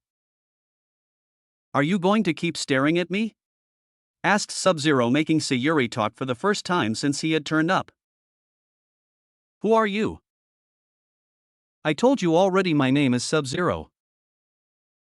Yes, but who are you? You're our age yet you're so much stronger. You know, Tsunami-san, you even know the Mizukichi personally, so I'll ask again, just who are you? Just pick up a bingo book, most of my info is in there, was the only answer he gave. We don't have a bingo book, so just tell us, yelled Mito and Kiba, making everybody else hold their ears in pain. Dear Raiden, that hurt. If you get your friends to shut up, I lend you mine to look at, said SubZero, making Sayuri readily agree. Handing her his bingo book, the 3 genins plus Tazuna open it to see many names crossed out in black. Hey, what's with all the black line on people's names? Asked Kiba. They are all the people I have hunted and killed. All four of them went wide-eyed at the amount of names blacked out in the book. Forget that, for now, they flipped through the book until they found his page. Name, unknown. Title, SubZero. Age, 15 to 18. Date of birth, unknown. Blood type, unknown. Height, 5 feet 11. Weight, 136 to 178 pounds. Rank, A. Affiliation, Ronin, bounty hunter, mercenary. Description: has white/blue hair and has been seen wearing a blue trench coat with a hood, along with a blue face mask. Skills, 1 to 10. Ninjutsu, 9. Genjutsu, unknown. Taijutsu, 8. Kenjutsu, 8. Hunijutsu, 9. Information. Not much is known about him, but he has never failed to bring in a target or complete a mission. He is friends with Inoki of both scales, Sandame Tsuchikage, see page 55, Kuratsuchi of the lifestyle, see page 89, the Yandame Reikage, see page 72, Killer Bee, see page 73, Meitarumi the Godame Mizukage, see page 79. Is known to spar with I and Killer Bee. Bounties: Suna, 50,000 or dead or alive, Odo, 61,000 or dead or alive, Aim, 42,000 or alive. Approach with extreme caution. After reading his page, all four were wide-eyed with unhinged jaws. What the hell? Screamed the four, making SubZero, who was sitting on the sofa talking to Tsunami, turn to them. So did that answer your questions? Asked SubZero using Kakashi's eye smile. It just raised more question. Exclaimed Sayuri, making SubZero chuckle lightly. Yep, turning back to Tsunami, who had an amused but also confused expression on her face. What were they reading? Asked Tsunami, wanting to know why the four were so shocked.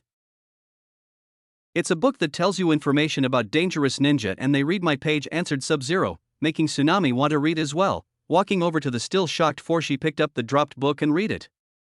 A few minutes later, a familiar sound hits SubZero's ears. What the hell? Getting annoyed with the constant shouting, SubZero goes upstairs to check on Kakashi, leaving 5 shocked people behind. Entering the room Kakashi was put in, he finds the Jonin awake and reading his book. See, you are awake, Kakashi, said SubZero, making the Jonin close his book and look at him with his usual eye smile. Yep, but I'm still very low on chakra. TCH, you have grown weak, Kakashi. Your name used to be feared by most and now look at you, you would have died had I not shown up, not to mention got your team and client killed. Kakashi lowered his head in shame, knowing what he said was true. Anyway, you have a week at most before Zabuza comes back, so you had better prepare your team. SubZero-san, could you teach my students please since I'm out of chakra? Asked Kakashi, hoping to get more time to read his book. They are your students, Kakashi, not mine. I plan only teaching those I find worthy, not some random genins that have an incompetent teacher. I see your point, SubZero-san, but whilst I'm teaching my students, could you watch the bridge in case Gato decides to send his bandits there? That I can do, and with that SubZero left, leaving Kakashi alone. This is going to be a long mission. Oh, how Kakashi wished he could control time. For others that power would be used to save lives or to rule the world, but for Kakashi he just wanted the power to end this Kami-forsaken week. Ever since his team and SubZero arrived in Wave, it has been one argument after another, from Tazuna screaming about SubZero 4 corrupting his daughter to his students complaining to him about their training. But thankfully for Kakashi, the mission was almost over. Not that he had done much during this mission other than reading his book, leaving his students to prepare themselves and having SubZero guard the bridge. Leaving him alone for what seemed like the first time in a week. Finally, no more shouting. I thought I was going to go deaf a couple of times this week, muttered Kakashi as he flipped a page in his book. Suddenly a cold breeze flew through the room, sending a shiver down Kakashi's spine. Looking up from his book, he sees SubZero with a pissed look in his eyes. Already guessing what this was about, Kakashi put his book away with a disappointed sigh. What did they do this time? Asked Kakashi for what had to be the 7th time this week.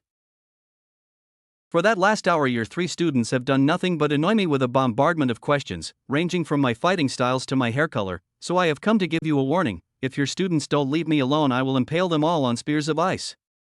Shouted a pissed of SubZero, making Kakashi pale knowing that he would go through with it. Nodding to the pissed of bounty hunter Kakashi sighs in relief as SubZero leaving in a small breeze. Why do they have to piss off the guy that could kill them and probably me, said the Cyclops, before pulling out a familiar orange book. Asterisk giggle asterisk oh I you naughty girl. Wave Bridge. Appearing in a swirl of ice, SubZero sees Team 7 sitting down talking about something. Not caring in the least he walks over to the builders and sits down ignoring the looks he was getting from the builders. Sitting in quiet for the first time since he started this mission, SubZero started to think about the current situation. So I have a team consisting of my ex-sister, an Uchiha who hasn't unlocked her Sharingan and a boy who uses a puppy to fight, all being taught by the most incompetent teacher the Leaf Village could find. Great, just great. He was broke from his thoughts when he sensed the 3 Genins standing in front of him. As I have just warned your sensei, if you ask me any more pointless questions then I will impale you all on spears of ice, warned SubZero, making the 3 Genin and builders who were listening pale at the threat. Actually we wanted to ask you something, said a slightly paler Mito still thinking about the threat. I don't care, so leave me be, replied SubZero. This time it was Kiba who spoke. Please just hear us out. Fine, hurry up and ask your question. Not needing to be told twice the 3 bowed. Please teach us, asked the Genins. No, replied SubZero without missing a beat. What? Why? Yelled Mito and Kiba, pissed that someone would reject them so quickly, whilst Sayuri remained calm since she expected that kind of response. I said no, I won't teach anyone but my children or people that join my clan, replied SubZero, getting nods of understanding from Kiba and Sayuri, but Mito was different since she had no clan. I don't care about your clan or whatever, I just want you to teach me those cool techniques, yelled Mito. You don't have what it take to join the Lin K, stated SubZero, pissing Mito off. That's it, I'm sick of you attitude towards us, so fight me and I'll prove to you that I have what it takes, yelled Mito, making SubZero chuckle darkly. Well then I challenge you to mortal combat, declared SubZero, confusing all of the Genins. What the hell is Mortal Kombat? Asked Kiba. I'm glad you asked. Mortal Kombat was once the way that people solved disputes like the one we are having right now by fighting till one can no longer fight or death, answered SubZero, making all that heard pale. Isn't that taking this too far? Asked Sayuri, worried for her friend since her opponent was an A-rank ninja. Don't worry Sayuri-chan, I'll kick his frozen ass databao, yelled Mito with fire in her eyes. Don't fool yourself, girl, you can't beat me even if your team helped, mocked SubZero, pissing the 3 Genins off. But enough to for now, we will fight later since unlike some I intend to do the job I was paid for, and with it he closed his eyes and began to meditate. Walking away but, still pissed at the mercenary, Team 7 head towards the woods to help Mito practice for her upcoming fight. Annoying brats, but at least I get to see what she can do in a fight, thought SubZero, wanting to see how his ex-sister stacked up to him. 2 days later.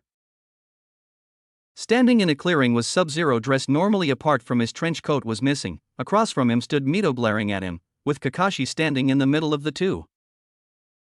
Okay, as SubZero-san put it, this is a challenge of Mortal Kombat. Anything goes, but please try to avoid killing blows. Getting nods from the 2 fighters, he continues, well then if everyone is ready. Fight. This isn't worth my time, said SubZero, standing in a lazy posture, reminding them all of Kakashi. Don't underestimate me, you bastard. Suiton, water bullet jutsu, screamed Mito, sending a large bullet of water at SubZero, who just folded his arms and shook his head in disappointment. Is that all? I expected more. Unleashing an icy aura, everyone watched as the water bullet froze in mid-air and dropped to the floor, shattering. What? Sidelines. What the hell just happened, sensei? Yelled Kiba, with Akamaru barking in agreement. I think that SubZero has a bloodline, and a powerful one at that, said Kakashi with a serious look in his eye. A bloodline, you mean like Sayuri's family and those chains the Mito and her mom can use?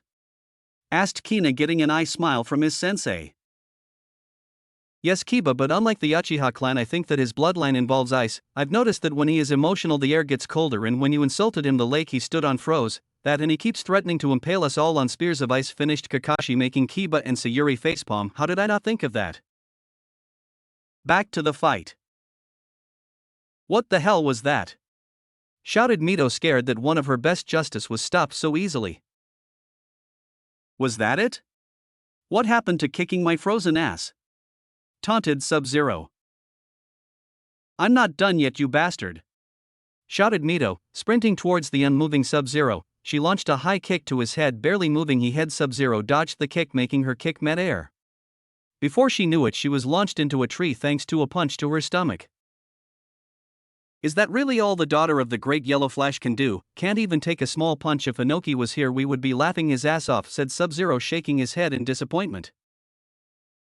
Lying against the tree, she was punched too. Mito was getting angrier and angrier with every passing moment. Mito's mindscape. Watching from the deep corners of her mind, two larger end eyes looked at the current scene with amusement as it felt the pull on its chakra. This is about to get more interesting. Back to the fight. SubZero watched as Mito's body was engulfed in a cloak of menacing red chakra. Using the fox's power already. Well, let's see if this will help you, taunted SubZero, making the girl growl and charge at him in all fours and single chakra tail swishing behind her. Dodging a swipe, SubZero uppercuts Mito, but this time she dodges and uses her tail to take another swipe at him. Quickly dodging the tail, he jumps over Mito and goes through hand signs and places his hands on the ground. Ice release, frozen wasteland, causing the entire cleaning, including the trees, to be covered in ice. I could end this fight right now, but where is the fun in that? Show me what you can do, daughter of the Yellow Flash, taunted SubZero, making Mito angrier.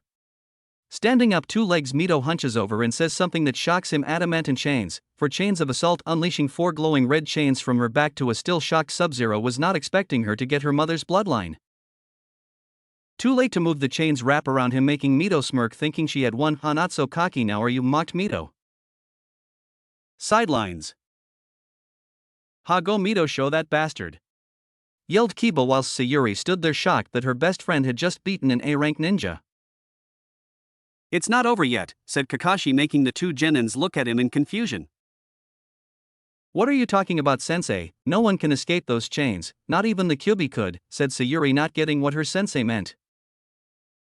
I'm not surprised you didn't notice, I barely did. Just watch and you'll see, said Kakashi, making the other 2 turn back to watch the fight. Back to the fight.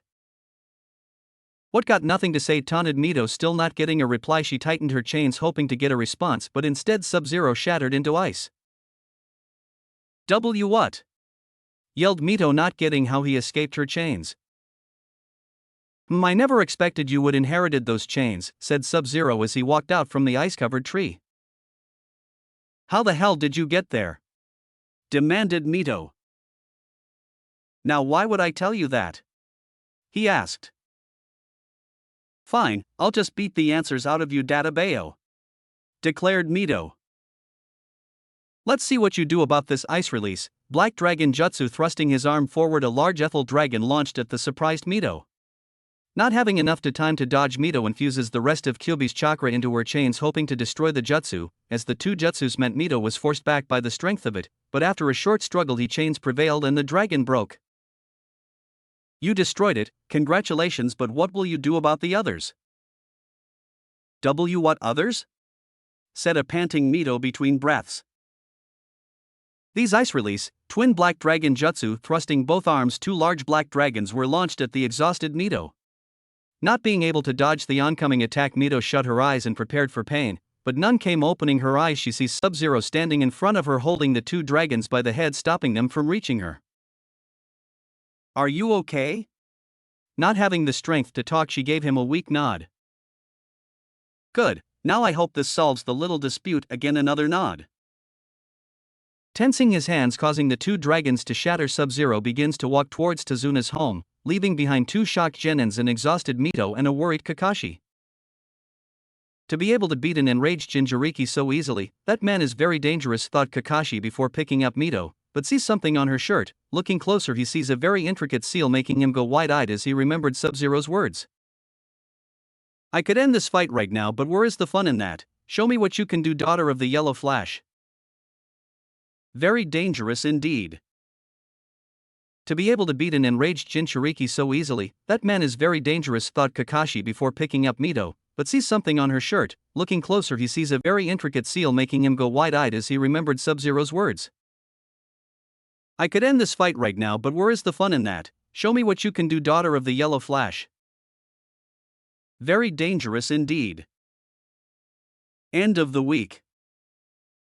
The long week was finally at its end, and Kakashi and SubZero were ready to shout Kami's praise for it. Ever since the fight with SubZero, Team 7 had changed. Kiba would take his training more seriously, Sayuri would train for longer and harder. The strangest change was Mito. She would behave like her normal brash self, but when SubZero was around she became quieter and would shy away from him. Now on the last day of the week, the bridge was nearly finished and SubZero couldn't be happier since he just wanted to get this mission over with. Guarding Tazuna as normal was SubZero, who was starting to get bored of this mission altogether. May better add a bonus for all the shit I have had to go through to get Zabuza, thought SubZero as he lay on the bridge watching the clouds float by. What felt like days later, the men stopped their work for the day, so he walks back with Tazuna to his house for dinner, mentally hoping nothing weird happens during the meal. Oh, you poor idiot, Waha. Tazuna's house. Tsunami was happily cooking in the kitchen whilst her guests waited for Tazuna and SubZero to get back so they could eat. After the fight, Team 7 had grown respect for the Ronin, all in their own ways. Kiba respected his strength, Sayuri also respected his strength along with his cool attitude. I needed to make at least one ice pun. Mito, on the other hand, respected his compassion since he willingly saved her even when she insulted him. For her, this made him someone to be respected. Even Kakashi gained a newfound respect for the bounty hunter for his skill in nearly all the ninja aspects. He hasn't seen all of his skills, nor has he read the bingo book. So who do you think would win in a fight, Kakashi-sensei or SubZero? Asked Kiba, making the girls groan. That's the 6th time you've asked us that since the fight, Kiba, and we told you we don't know. Yelled Mito. TCH, like I believe that. I bet you think your boyfriend would win, said Kiba, making Mito blush. He's not my boyfriend, screamed Mito, blushing bright red. You so like him, I saw the looks you were giving him after he saved your ass, accused Kiba. I will admit, Mito, you have been acting strangely around him lately, said Sayuri. I don't like that ice bastard, yelled Mito. I wouldn't call him a bastard if I were you, said Voice. Oh yeah, and what are you going to do about it, said Mito, turning to meet the Voice, only to pale as she looked into the icy eyes of SubZero. I'll impale you on a spear of ice, warned SubZero before taking a seat at the table, leaving a pale and embarrassed Mito. Sitting in silence, SubZero decides to ask Kakashi some questions. So Kakashi, what have you been teaching your genin this past week? Asked the Ronin. Looking up from his book, Kakashi looks over to SubZero. This and that, nothing too special, he answered, making SubZero smirk. Not telling me your team's skills in case I decide to turn. Very smart, Kakashi. But like kids with a new toy, the 3 genins couldn't wait to show off. We learned lots. I learned a couple of earth jutsu along with tree walking, shouted Kiba, making Kakashi mentally face palm since his plan was ruined. I have learned a fire and lighting jutsu along with the tree walking exercise, said Sayuri. I learned a wind and water jutsu along with the tree walking exercise, said Mito, not wanting to be left out. My, that is impressive. Congratulations, you 3, especially you, Sayuri. Fire and lighting are 2 of the hardest elements to learn, praised SubZero, making a tinge of pink appear on Sayuri's cheeks and a frown to appear on Mito's. Before anyone could say anything, Tsunami came into the room carrying dinner along with Inari, who had his normal frown on his face. Sorry for the wait, everyone, placing the food on the table. Tsunami and everyone dug into the simple but very delicious meal. Why? Whispered Inari. Why, what, kid? Why do you bother? You're all going to die. Screamed Inari, surprising everyone at his outburst. Inari, don't say such things, shouted Tsunami. Why not? It's true. No one can stand up to Gato and his army, said Inari, pissing off Team 7. I'm not going to lose to some guy who hides behind a group of thugs, shouted Kiba. Yeah, my Kai-chan would kick my ass if I lost to some wannabe gangster, you know. exclaimed Mito. Liars, you'll all die, they are too strong for you to defeat, yelled Inari, making SubZero sigh. Inari, I promise you that Gato will die, said SubZero, making Inari look at him with tears in his eyes. BB, but they're too strong, cried Inari. I'm pretty strong myself, Inari. Remember, I did save you and your mother all those years ago, so trust me, this country will be saved. And with this final words, Inari let loose his tears and hugged his mother, who smiled at SubZero in gratitude. The rest of the meal was spent in comfortable silence. Midnight. As everyone slept in their bed, SubZero was lying on the sofa thinking about the events that were likely to happen tomorrow. Suddenly the sound of creaky floorboards got his attention. Turning to the noise, he sees a sight that made his jaw drop and almost made him pass out from blood loss. Standing there was Tsunami in a red see-through baby doll with matching panties showing off her gorgeous body. So SubZero, or can I call you Naruto now? Asked Tsunami with a wink, making him nod his head dumbly, getting her to giggle. So Naruto-kun, do you like what you see? She asked whilst doing a pose. Why yes, very much, getting another giggle from her. Walking with sway in her hips, Tsunami circles her arms around his neck. Good, think of this as more motivation for tomorrow. And with that she kissed the stunned Ronin with passion and lust. Just as Naruto was about to return the kiss, Tsunami pulled back with glazed eyes and a sly smirk. That's just a taste, so make sure you win. Turning away, Tsunami walked back upstairs, swaying her hips, making sure that Naruto was watching her. Well, now I have a serious case of blue balls, whispered Naruto as he lay back down and went to sleep, dreaming about his reward. The next morning. After an awkward breakfast, thanks to the looks Tsunami was giving Naruto, something everyone else missed, Team 7, Tazuna and SubZero headed towards the bridge. Alright, the bridge is almost finished, all we need to do is check that everything is secure, ordered Tazuna, getting nods from his workers. After 2 hours of work, the builders deemed the bridge secure, so they took off back home for lunch. Once every worker left, an unnatural mist gathered on the bridge. Well, do your bridge is done, to bad it won't matter, spoke a voice that they all recognized. Come on out, Zabuza, you know this mist won't work, so let's hurry this up since I still need to drag your sorry ass back to Kiri, said SubZero. Good point, I want to collect my money for the old man's head quickly, said Zabuza as the mist cleared, revealing him and the fake hunter Nin. Haku, you kill the 3 genins, I'll take on Copycat and Snowcone here, ordered Zabuza. Of course, Zabuza-sama, said Haku before disappearing. Say goodbye to your students, Kakashi, taunted Zabuza. I trust my students, they're stronger than when we last meet. You may have trained them for a week, but Haku is strong, even stronger than me, said Zabuza, worrying Kakashi.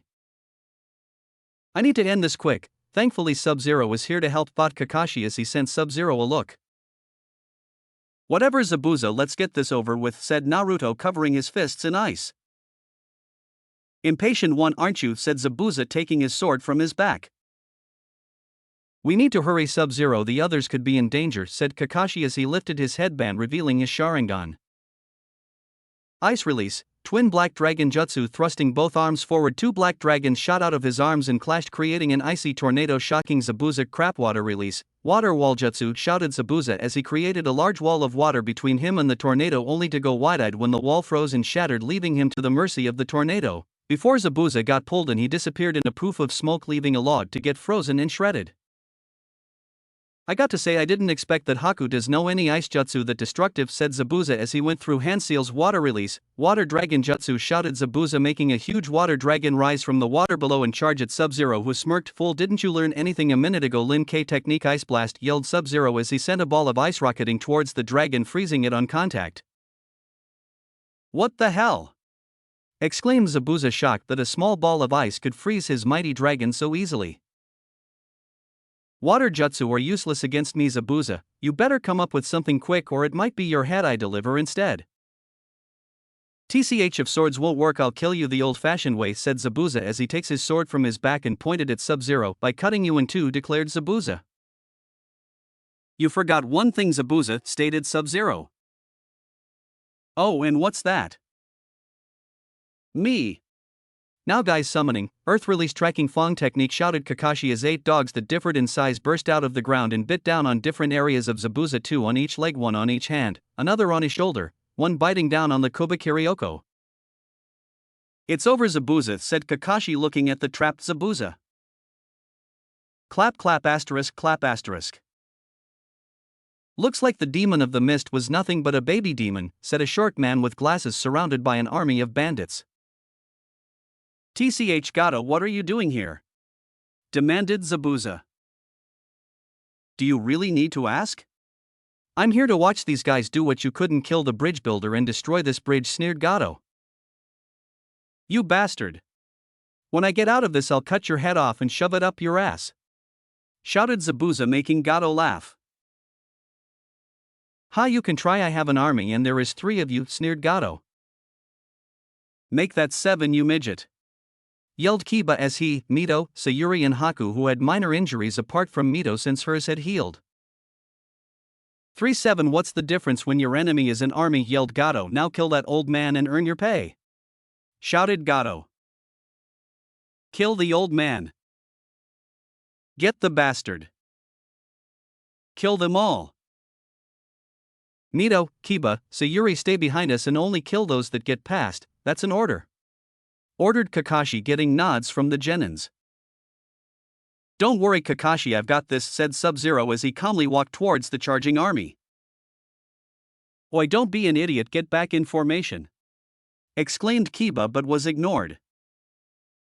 Hey look, this guy wants to be a hero, shouted a bearded bandit. Let's show him what happens to heroes, shouted another. I'm going to show you one of my most powerful techniques, so watch closely. Lin K's secret technique, wandering the frozen wasteland, said SubZero barely above a whisper as he placed both his hands on the ground, unleashing ice that froze the ground. The army ran on, making them stop in fright but only to laugh. Ha, that was your ultimate technique, laughed one bandit. Ha, that was so shit. What is icy asterisk aw, screamed the bandit as SubZero appeared behind him with a sword made of ice sticking out of his stomach, shocking everyone. You all have 1 minute to live. I suggest you use this time to piss yourself, followed by praying to your insignificant god, said SubZero as his body sunk into the ice below. The next minute was nothing short of a massacre. Limbs were lost, blood was spilled and lives were ended, and after a single minute, the army of 300 was nothing but corpses. What the hell are you? Screamed Gato in fright as he looked at a blood-covered SubZero who was standing in the middle of his fallen army. Me, I'm your executioner, said SubZero, who appeared a few feet in front of him. Ice blast, shouted SubZero, launching a ball of ice at Gato's chest, freeze and shattering it, letting everyone see his spine and organs. Perfect, I love this finisher. Walking towards the die, Gato SubZero grabbed his spine with 2 hands and used incredible strength and ripped the midget in 2, shocking Team 7 in the brutality of the kill and making Zabuza smile with pride. Throwing the 2 halves of Gato over the bridge, SubZero walks towards the ninja, noticing that the genins look pale. Well, there ends the tyranny of Gato, said SubZero.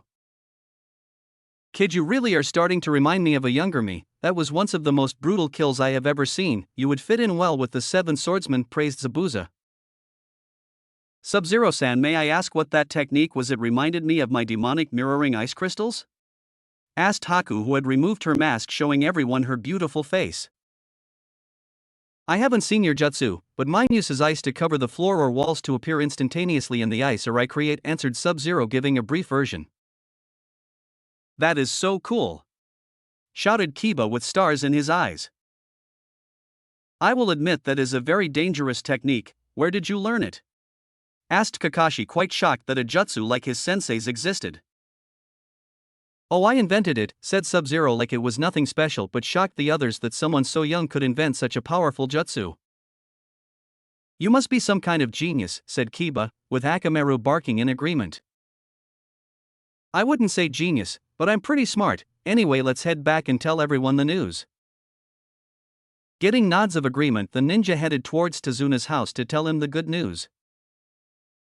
Later that night, after news of Gato's death spread, the people all gathered at the town square and celebrated by throwing a big party. Kiba was trying to flirt with a bunch of village girls. Mito and Sayuri, Haku were trying to ignore all the boys trying to ask them to dance. Kakashi, as normal, was reading his book and giggling. Zabuza entered a drinking contest. Only 2 people couldn't be found. One was Tsunami, the daughter of Tazuna, the other was SubZero, the savior of Nami no Kuni. At Tazuna's house. Are you sure about this, Tsunami? asked Naruto between kisses. Yes, I'm sure, so let's not waste any more time. Insert lemon here. Sorry, I can't write lemons. If someone wants to write one, go for it. The next morning, after a night of partying and other stuff, the ninja stood on the bridge ready to leave, but is stopped by Tazuna as he wanted to make an announcement. In honor of our savior, I believe that we should name the bridge he helped defend after him. Get shouts of approval. Tazuna continued. Well then, since there is no objection, I name this bridge the Great Lin K Bridge, shouted Tazuna, making the people of Wave shout in joy.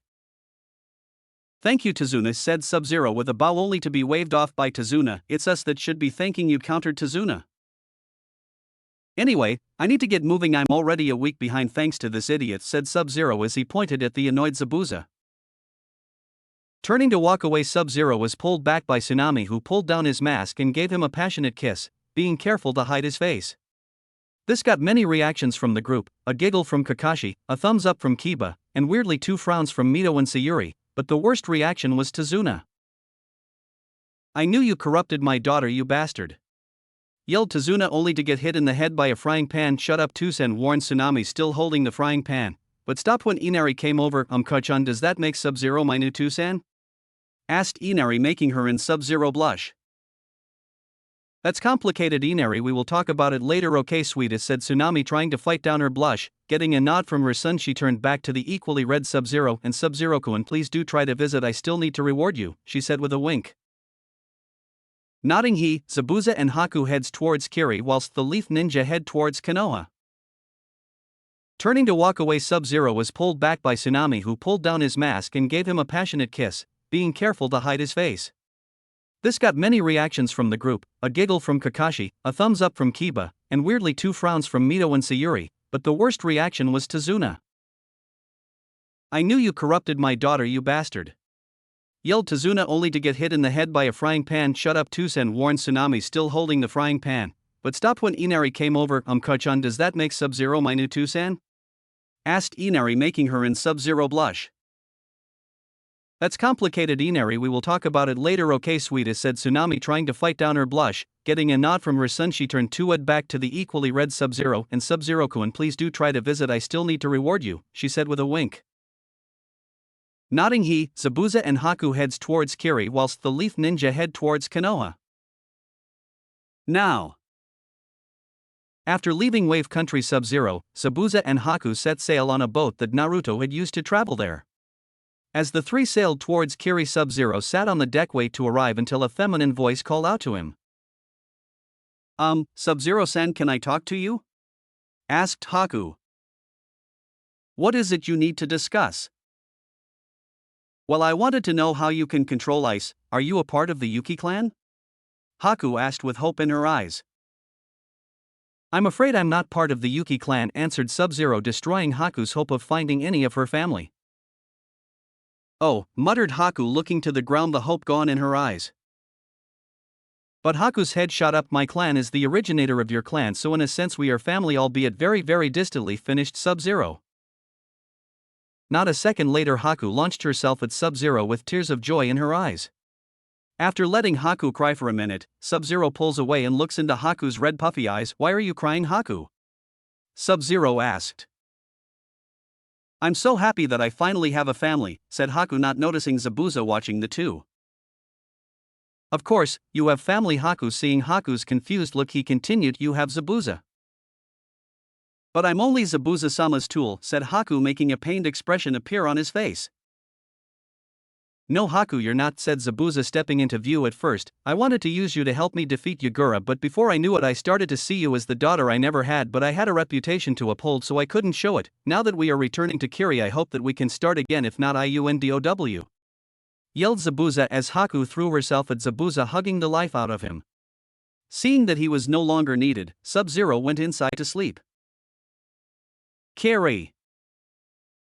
Sitting behind the Mizukage desk was the newly instated Mizukage Mei Terumi. She is a tall, slender woman with green eyes, and ankle-length auburn hair styled into a herringbone pattern at the back, a topknot tied with a dark blue band, and 4 bangs at the front. 2 bangs are short, with one covering her right eye and 2 are long. Crossing each other on her bust, are just below her chin. She wears a dark blue dress that falls just below her knees. Underneath she wears a mesh armor along with a white belt along with high-heeled sandals and shin guards reaching up over her knees. Stupid paperwork, it's the curse of all Kages, complained Mei as she worked through a massive pile of paperwork. And when will SubZero-kun get back with that Zabuza baka, said Mei, making her bodyguard Ao snort. I bet he won't find Zabuza and will just leave with the first half of the money. That man is a mercenary, Mei-sama, and shouldn't be trusted. I know I won't ever trust the man, said Ao was not trusting the masked mercenary since all mercenaries ever cared about his money and will do anything to get it. Won't find, man, ever, Mei inwardly repeated over and over. Mei-sama, are you listening to me? Asked Ao. Ao, shut up or I'll kill you, said Mei with a smile, scaring Ao. What did I say? Thought Ao. Ignoring her scared bodyguard, Mei went back to doing paperwork but was soon interrupted by a knock at the door.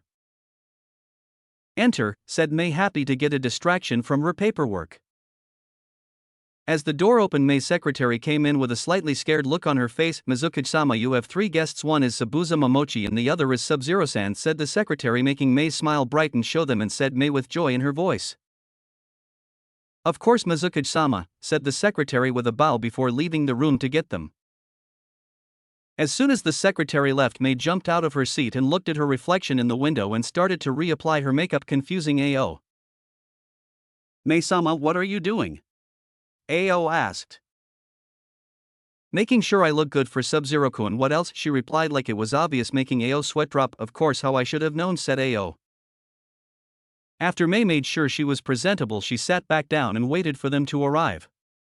Not a minute later, a knock was heard on the door. Come in, said Mei in a seductive voice, making Ao sweat drop again. As the door opened, Mei and Ao were greeted by the sight of Zabuza Momochi getting scolded by a teenage girl and SubZero chuckling at the pair. Missions accomplished, Mizuki-sama, said SubZero professionally. No need for formalities, SubZero-kun. Mei or Mei-chan is fine, said Mei, getting a sweat drop from Ao and Zabuza, a glare from Haku and an eye smile from SubZero. Very well, Mei-chan, said SubZero, getting a smile from Mei and scowl from Haku.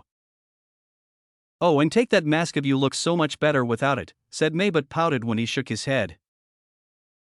Please, SubZero-kun, I want to see your handsome face, said Mei. You never know, Mei-chan, I could be ugly, said SubZero, making her pout. Please, SubZero-kun, I want to see it. Looking over to Haku, Mei sees the hope in her eyes and smiles. And I'm sure I'm not the only one, said Mei, making him sigh. Nope, not happening, said SubZero, making Mei and Haku pout. Now, Mei-chan, I need to leave since Inoki wants to see me, so can I please get my pay? Asked SubZero, making Mei get a sly look on her face. I'll only pay you if you show me your face, said Mei with a smile. No, that's not going to happen, Mei-chan, so please just pay me, said SubZero, making Mei's eyes start to water. Sigh, how about I tell you something only 7 people know, offered SubZero, making Mei's eyes light up. Oh, and what would that be? Mei asked. Walking towards Mei, SubZero leant over the desk and whispered in her ear, my real name, he whispered, making Mei gasp in shock. Nodding her head, SubZero whispered it to her, making her smile. So I finally get to know my future husband's name, this is great. Thought Mei as SubZero stepped back. Now make sure you keep that a secret or forget about me ever working with you or Kiri again, warned SubZero, making her nod. Don't worry, SubZero-kun, I'll keep it a secret. Now as for you pay, it will be transferred into your account within the next few days, said Mei, getting a thankful nod from the mercenary. Thank you, Mei-chan, send me a message if you require my services again. For now, I need to go see the old man and Koro-chan will get pissed off if I'm late again, said SubZero, getting a chill down his spine as he remembered last time he showed up late to a job for the old man. He didn't notice Mei and Haku's scowls at the mention of Koro-chan. This Koro-chan wouldn't happen to be Korotuseki, granddaughter of Inoki, would it? Asked Mei, annoyed that another woman had caught SubZero's eye. Yeah, that's Koro-chan, she makes me call her that for some reason, said an oblivious SubZero, making everyone sweat drop and think the same thing. He can't possibly be that dense, can he? Cough anyway, good luck on your travels and do make sure you stop by every now and then, I do ever so love your company, said Mei with a wink, making a light blush appear on Subaru's face, not that anyone could see it. Of course Mei-chan, now I really must get going, so see ya later Zabuza. Haku-chan, having said his goodbyes, Sub-Zero disappears in a cyclone of snow and ice. Tch, show off, muttered Zabuza before getting a chill go down his spine. Turning, he sees Mei give him a sickly sweet smile. Now Zabuza Baka, you're going to explain why you choose to run away instead of helping the rebellion, said Mei, her smile never wavering. Crap, was all the man said before he jumped out of the window with Mei in pursuit, spitting globs of lava at him. No use running, Zabuza Baka, I'm going to catch you and melt your balls off, shouted Mei. A moment's silence for that poor bastard. With Naruto appearing outside of Kiri, Naruto bites his thumb, drawing a small amount of blood, and then goes through a quick sequence of hand signs before shouting Kuchios no Jutsu, creating a large plume of smoke. As the smoke cleared, a western dragon the size of a two-story house with light blue scales and glowing yellow eyes appeared. Oh Sub-Zero, why'd you summon me? Asked the mighty beast. Sorry Winterfang, I need a lift to IWA pronto, if Kuro-chan will kill me, said Sub-Zero, making the dragon chuckle. Aha, your mate has you whipped already, laughed Winterfang. Oi, I'm not whipped and she's not my mate, you stupid reptile, exclaimed Sub-Zero. Whatever you say Snowball, just get on, I have training with father soon. Climbing on the back of Winterfang, the duo took off into the sky and towards IWA. Gates of IWA. Sitting at the gate were Iwa's eternal gate guards Kuroda and Koizumi, two chunin that got suckered into being the gate guards. The two sat in their booth playing cards. How read him and weep, said Koizumi, who was holding a full house. Koizumi were playing rummy, said Kuroda with a sweat drop. I knew that, I was just testing you, that's all, exclaimed Koizumi with a grin, making his friend facepalm. Whatever, let's play Agawait, do you hear that? Asked Kuroda. Nope, all I hear is the wind and a loud flapping sound, answered Koizumi, only to get hit in the back of the head by an angry Kuroda. That's what I was talking about, he yelled. Oh, my bad, apologized Koizumi. Whatever, let's just go see what it is. With that, the two left their booth to see the cause of the strange sound. Looking up to the sky and seeing nothing, the duo were about to return until Koizumi saw a small black dot in the sky that was headed towards them. Hey, Kuro, what do you think that is? Asked Koizumi. My guess that's the cause of that noise. Get ready in case we have to fight. The two pulled out a kunai each and hid it behind them. As the dot got closer, the two went wide-eyed. In the distance was a western dragon flying towards them at incredible speed. Not sure what to do in this situation, the two kept their guard up and waited for the dragon to get closer. As the beast got closer and closer, they could see more details of the beast, like its light blue scales and his yellow slitted eyes, but the most bizarre thing was what looked like a man riding in its back. Oi, you're seeing this to right? Muttered Kuroda. Of course, I see it, the thing is pretty hard to miss, exclaimed Koizumi. Not the dragon, the guy riding on it, shouted Kuroda, making Koizumi squint his eyes, trying to get a better look until he saw him. There's a guy on that thing. I just said that, you moron, exclaimed Kuroda whilst punching Koizumi in the head. Oi, you two, stop bickering, shouted a voice the two recognized. Turning to the voice, they see Sub-Zero standing next to the dragon. That was you, Sub-Zero? Damn, where'd you get the dragon? Asked Koizumi. Summoning contract, thanks. Winterfang, you can go now, said Sub-Zero. Whatever, Snowball, tell your mate to get you on a tighter leash, joked Winterfang, making the two guards laugh and pissing off Sub-Zero. Ha ha ha, I bet he's talking about Kuratsuchi, the two said together. Ha ha ha, told you, laughed the dragon before disappearing in a poof of smoke, avoiding a spear of ice. Tch, stupid reptile, muttered Sub-Zero before walking towards the village, leaving the gate guards to laugh at his expense. Haha, so wanna bet that him and Kuratsuchi to get together? Asked Koizumi, getting a snort from Kuroda. That's a sucker's bet. Suchikage office. Anoki, the sandaime Suchikage Anoki, is a very short, old man with a triangular beard and a mustache that has angular corners, a big red nose and thick eyebrows. The top of his head is completely bald, although he has long white hair on the lower half of his head, which is styled in a traditional chanmage haircut, the back of which is tied with a yellow ribbon into a topknot. Anoki wears a green and yellow coat with a red collar. Underneath, he wears the traditional Iwagakure outfit, consistent of a light green version of Iwagakure's flak jacket and mesh armor. He, however, has both his sleeves of his shirt but kept the single lapel on his right side. Along with this, he wears sandals. Currently, Inoki was rubbing his temple trying to soothe the building headache he was getting. The cause of his headache was his granddaughter Kuratsuchi. Kuratsuchi had short, black hair and pupilless, pink eyes that are accentuated by her eyelashes running upwards at the corners. She wears the standard attire of the IWA nin, consisting of a red uniform with her right sleeve missing and a lapel over her right leg, the brown Iwagakure flak jacket, fishnet tights, and a skirt over them. She also wears regular shinobi sandals and a pair of gloves. I can't believe he's late, yelled a pissed off and frustrated Kuratsuchi as she stomped around her grandfather's office. Not knowing how to calm his granddaughter, Inoki prayed for something to happen. As if Kami heard his prayers, a swirl of ice and snow appeared, revealing SubZero.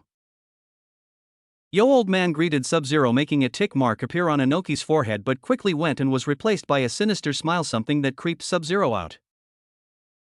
Naruto, and what did I tell you about being late? Naruto went wide-eyed and pale as he heard that voice. Turning around, he saw Kuratsuchi with her arm encased in rock with steam coming off of it, meaning she combined it with her lava release. Hey, Koro-chan, sorry about being late, but Zabuza wouldn't quite his mission, so I had to stay and wave until he was finished, and then Mei-chan wouldn't let me leave until she saw my face, said Naruto, who quickly covered his masked mouth, realizing what he had just said. So you show this hussy Mei your face but not me, exclaimed an angry Kuratsuchi, who tried to hit him with her rock/lava covered arm. Stop moving so I can hit you, she yelled, swinging her rock/lava arm around. Stop, Koro-chan, I never showed her my face, so please stop, begged Naruto, who was hiding behind a nervous Inoki. Releasing her jutsu, Kuratsuchi walks over to him and holds him by the collar of his shirt. Good, and for being late you have to take me out, said Kuratsuchi with a sickly sweet smile, making him rapidly nod. Good, and make sure it's somewhere nice, she said before releasing him and turning to look at her grandfather. Now that you two have done flirting, it's time to talk business. Naruto, I have a mission for you, but it's one not even you will take, said Inoki with a serious look. I'm sure I can do the mission, old man. So what is it, another suicide S rank, or am I saving a country again? No, nothing like that. I want you to accompany me to Konoha for the Chunin exams, said Inoki, making Kuratsuchi scream in protest. No, I refuse to let him go back there. Kuratsuchi, be reasonable, you know I wouldn't ask this if it wasn't important, said Inoki, trying to reason with her. Nope, not happening, I won't let him, she said defiantly, making Inoki sigh, knowing she was as stubborn as he was. I'll do it, said Naruto after thinking it over, shocking the two. Really? What? The two shouted in surprise, getting a small chuckle from the Iceman. I'll do it, he repeated. Excellent, I'll begin preparations immediately, said Inoki, who began to think who else would accompany him to the exams. Hold up, old man, Naruto, are you sure you said you never wanted to return there? Asked Kurotuski, making sure her friend and not-so-secret crush was sure with this. I'm sure, Koro-chan, I hold not hate for Konoha, I simply don't care about it or anyone there, answered Naruto, making her nod with a small smile, happy that he had forgotten about his old home.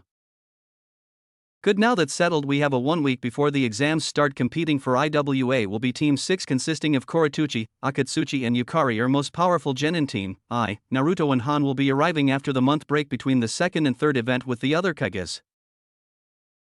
Sounds good. Now I need to go and find a hotel for a week, see you two later, said Naruto as he was about to walk out the office until Kuratsuchi shouted in protest, you're not staying in some hotel, you can stay with me, I mean us, said a blushing Kuratsuchi, hoping that he didn't catch her mistake. Luckily for her, he didn't. Are you sure I don't want to impose? He asked, making Inoki chuckle. It's fine, my boy, we have plenty of room, said Inoki, hopefully with them under the same roof he will notice her feelings, thought Inoki, mentally smiling at the thought of those two together. See, Naruto-kun, I told you, now come, I'll show you there so you can get settled, and remember you owe me dinner, warned Kuratsuchi with a mock glare. Sure, Koro-chan, it's a date, said Naruto with an eye smile, causing her cheeks to turn red from embarrassment, getting a small chuckle from Inoki, who noticed. Whatever, now come on, you have to go and unpack, she said as she walked off with a bit of extra sway in her hips. Following her, not wanting to piss her off, Inoki calls out to him, Naruto, just one more thing, said Inoki. What's that, old man? He asked. How does it feel to be whipped? Inoki said with a smirk, pissing Naruto off. Why do people keep saying that I'm not whipped? Exclaimed Naruto. Hurry up, Naruto. The two heard Kuratsuchi yell from down the hall, coming. Naruto replied as he walked out the office, trying to ignore Inoki making whipping sounds at him. Haha, not even together, and she has him wrapped around her finger. Ought to be young again, Inoki muttered before getting back to his paperwork. Streets of Iwa. As the two walked towards Tsuchikage Manor, Naruto couldn't help but notice all the looks they were getting. Is this normal, Koro-chan? He asked. For me, yes, since I'm the granddaughter of a Kage, and remember you're famous too, especially here after your last spar with Han and Rashi, said Kuratsuchi. Forgot about that. How are those two anyway? He asked. Pretty good. After you meet them, they started opening up more, and the people of Iwa now hold them in high regard, especially Han, since everyone who mistreated him feels incredible bad, said Kuratsuchi, happy that those two were happy. That's good, I'll have to go and see them whilst I'm here, maybe have another spar, exclaimed a happy Naruto, making Kuratsuchi giggle at his excitement. You can fight later, we're here, so go and unpack and be ready by 8 p.m, ordered Kuratsuchi.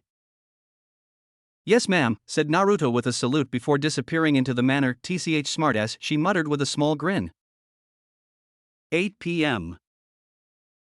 Naruto was nervous, very nervous. He had never been on a date before, and his first was with a Kage's granddaughter, so if he fucked up he would know about it. Looking at himself in the mirror, he had to admit he looked good. He was wearing a dark blue suit with a matching waistcoat and tie with a white buttoned-up shirt underneath, along with black dress shoes and, of course, his ever-present face mask. Not bad, but I bet she wants me to take the mask off, Naruto thought to himself. Waiting for what felt like eternity. Have you ever waited for a woman to get ready? It's like watching paint dry. Naruto heard a familiar voice coming from the stairs. Well, don't you clean up nice? Turning around, Naruto's breath caught in his throat. Standing there was Kuratsuchi, wearing a red dress with a slit on the right showing of her toned legs. You know, even with that annoying mask, flies might fly in there if you keep your mouth open like that, teased Kuratsuchi, snapping Naruto out of his shock. Sorry Koro-chan, it's just that you look amazing, he said honestly, making her blush. So do you, Naruto-kun, even with that stupid mask, said Kuratsuchi, muttering the last bit. I like the mask, it adds mystery. Now come on, I have reservations at the Red Lily for 8:30, so let's go, said Naruto, offering her his arm, which she gladly took. Walking towards the restaurant in comfortable silence, the two entered the restaurant, ignoring the looks from everyone. Walking up to the maitre d', who was a kind-looking man with a well-trimmed mustache. Table for two under SubZero, said Naruto, getting the man to smile. Yes, we have been expecting you, please follow me. Sir, madam, said the man, who led them towards a private booth. Here we are, please look over the menu and I will send a waitress to come and take your order. When ready with it, he walked off to tend to his other duties. Anything caught your eye? Asked Naruto, making Kuratsuchi look at him. Oh, one or two things, she replied. After ordering their food, the two began to have some light conversation. So Koro-chan, you finally happy to become a chunin? Yeah, it's great, she exclaimed. The only reason I'm still genin is because the old man wanted to wait until the chunin exam so that we can show Iwa's power, said Kuratsuchi, not really caring about her rank.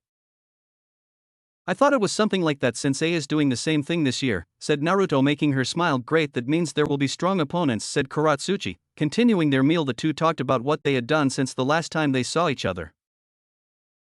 Finishing their meal, the two left the restaurant and headed back to Inoki's manor. After walking in comfortable silence, the two got back to the manor and went inside. Thanks for a wonderful night, Naruto-kun, said Kuratsuchi with a smile on her beautiful face. I'm glad you enjoyed it, Koro-chan, but I think it's time we call it a night, said Naruto, who was about to walk up the stairs until Kuratsuchi pulled his arm and turned him around, confusing him. Koro-chan, what's the matter? Before he knew it, she had pulled his mask down at the cheek and gave it a light kiss before pulling away. Thanks for dinner, Naruto-kun, said Kuratsuchi before walking up the stairs and into her room, leaving a shocked Naruto behind. Getting out of his daze, Naruto walked up the stairs and into his temporary room and slept, knowing he would have to prepare before his newest mission.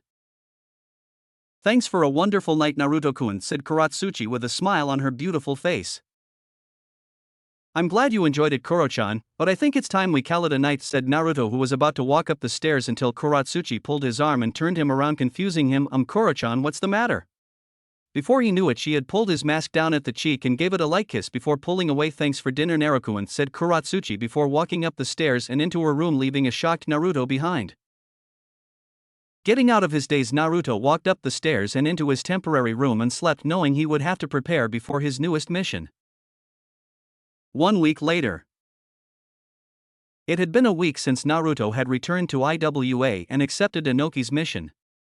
Spending most of the week with Kuratsuchi Naruto, quite sad since this was the day that she would leave for the Chunin exams with her team, which was her, Akatsuki and Yukari, with their sensei being Rashi the Jinchuriki of the Four Tails, or as he liked to be called, Son Goku.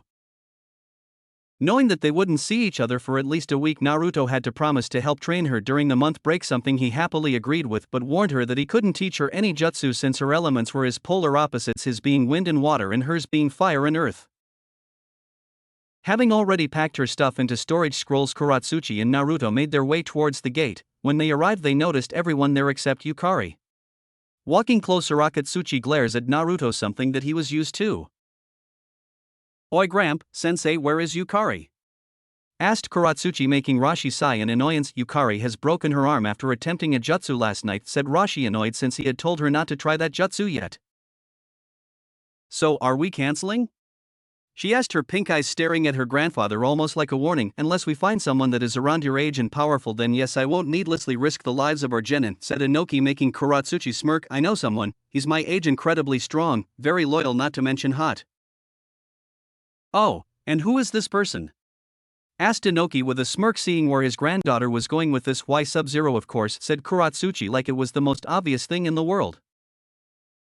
"What? Why me/why him?" shouted SubZero and Akatsuchi in protest. "Well, he is strong, our age, knows our battle formations. Do I need to continue?" said Kuratsuchi, sending a glare at Akatsuchi, who was about to argue, pretending he didn't see the glare. "He protests, he can't enter the exams, he's not a ninja of IWA, and even if he was, he's stronger than a genin," he said through gritted teeth, hating to admit SubZero was stronger than him. Thinking over what they both said, Inoki looks over to SubZero, who had stayed silent. "What do you think, Gaki?" "I don't really care, but if I don't go, Koro-chan won't get to compete, but if I do, I have to become a shinobi of IWA, and that's something I really don't want to do, no offense," he said, missing the glare he got from Akatsuchi when he said Koro-chan. "None taken. I know you like your wandering lifestyle, and you don't have to be a ninja of IWA to compete for us. We can just say we have an alliance with your clan, which we do, and since this is a different mission, you will be paid the equivalent of an S-rank mission," said Inoki, getting a smile from Naruto, Kuratsuchi, and Rashi, and a scowl from Akatsuchi, something they all noticed but didn't comment on. Agreeing with Inoki's idea, Team 6 and SubZero left towards Konoha. "Maybe I should have told them about the Team Kumo sent. Now it will be funny to watch," and with that, Inoki flew back to his office to make some preparations for later. Konoha one day later.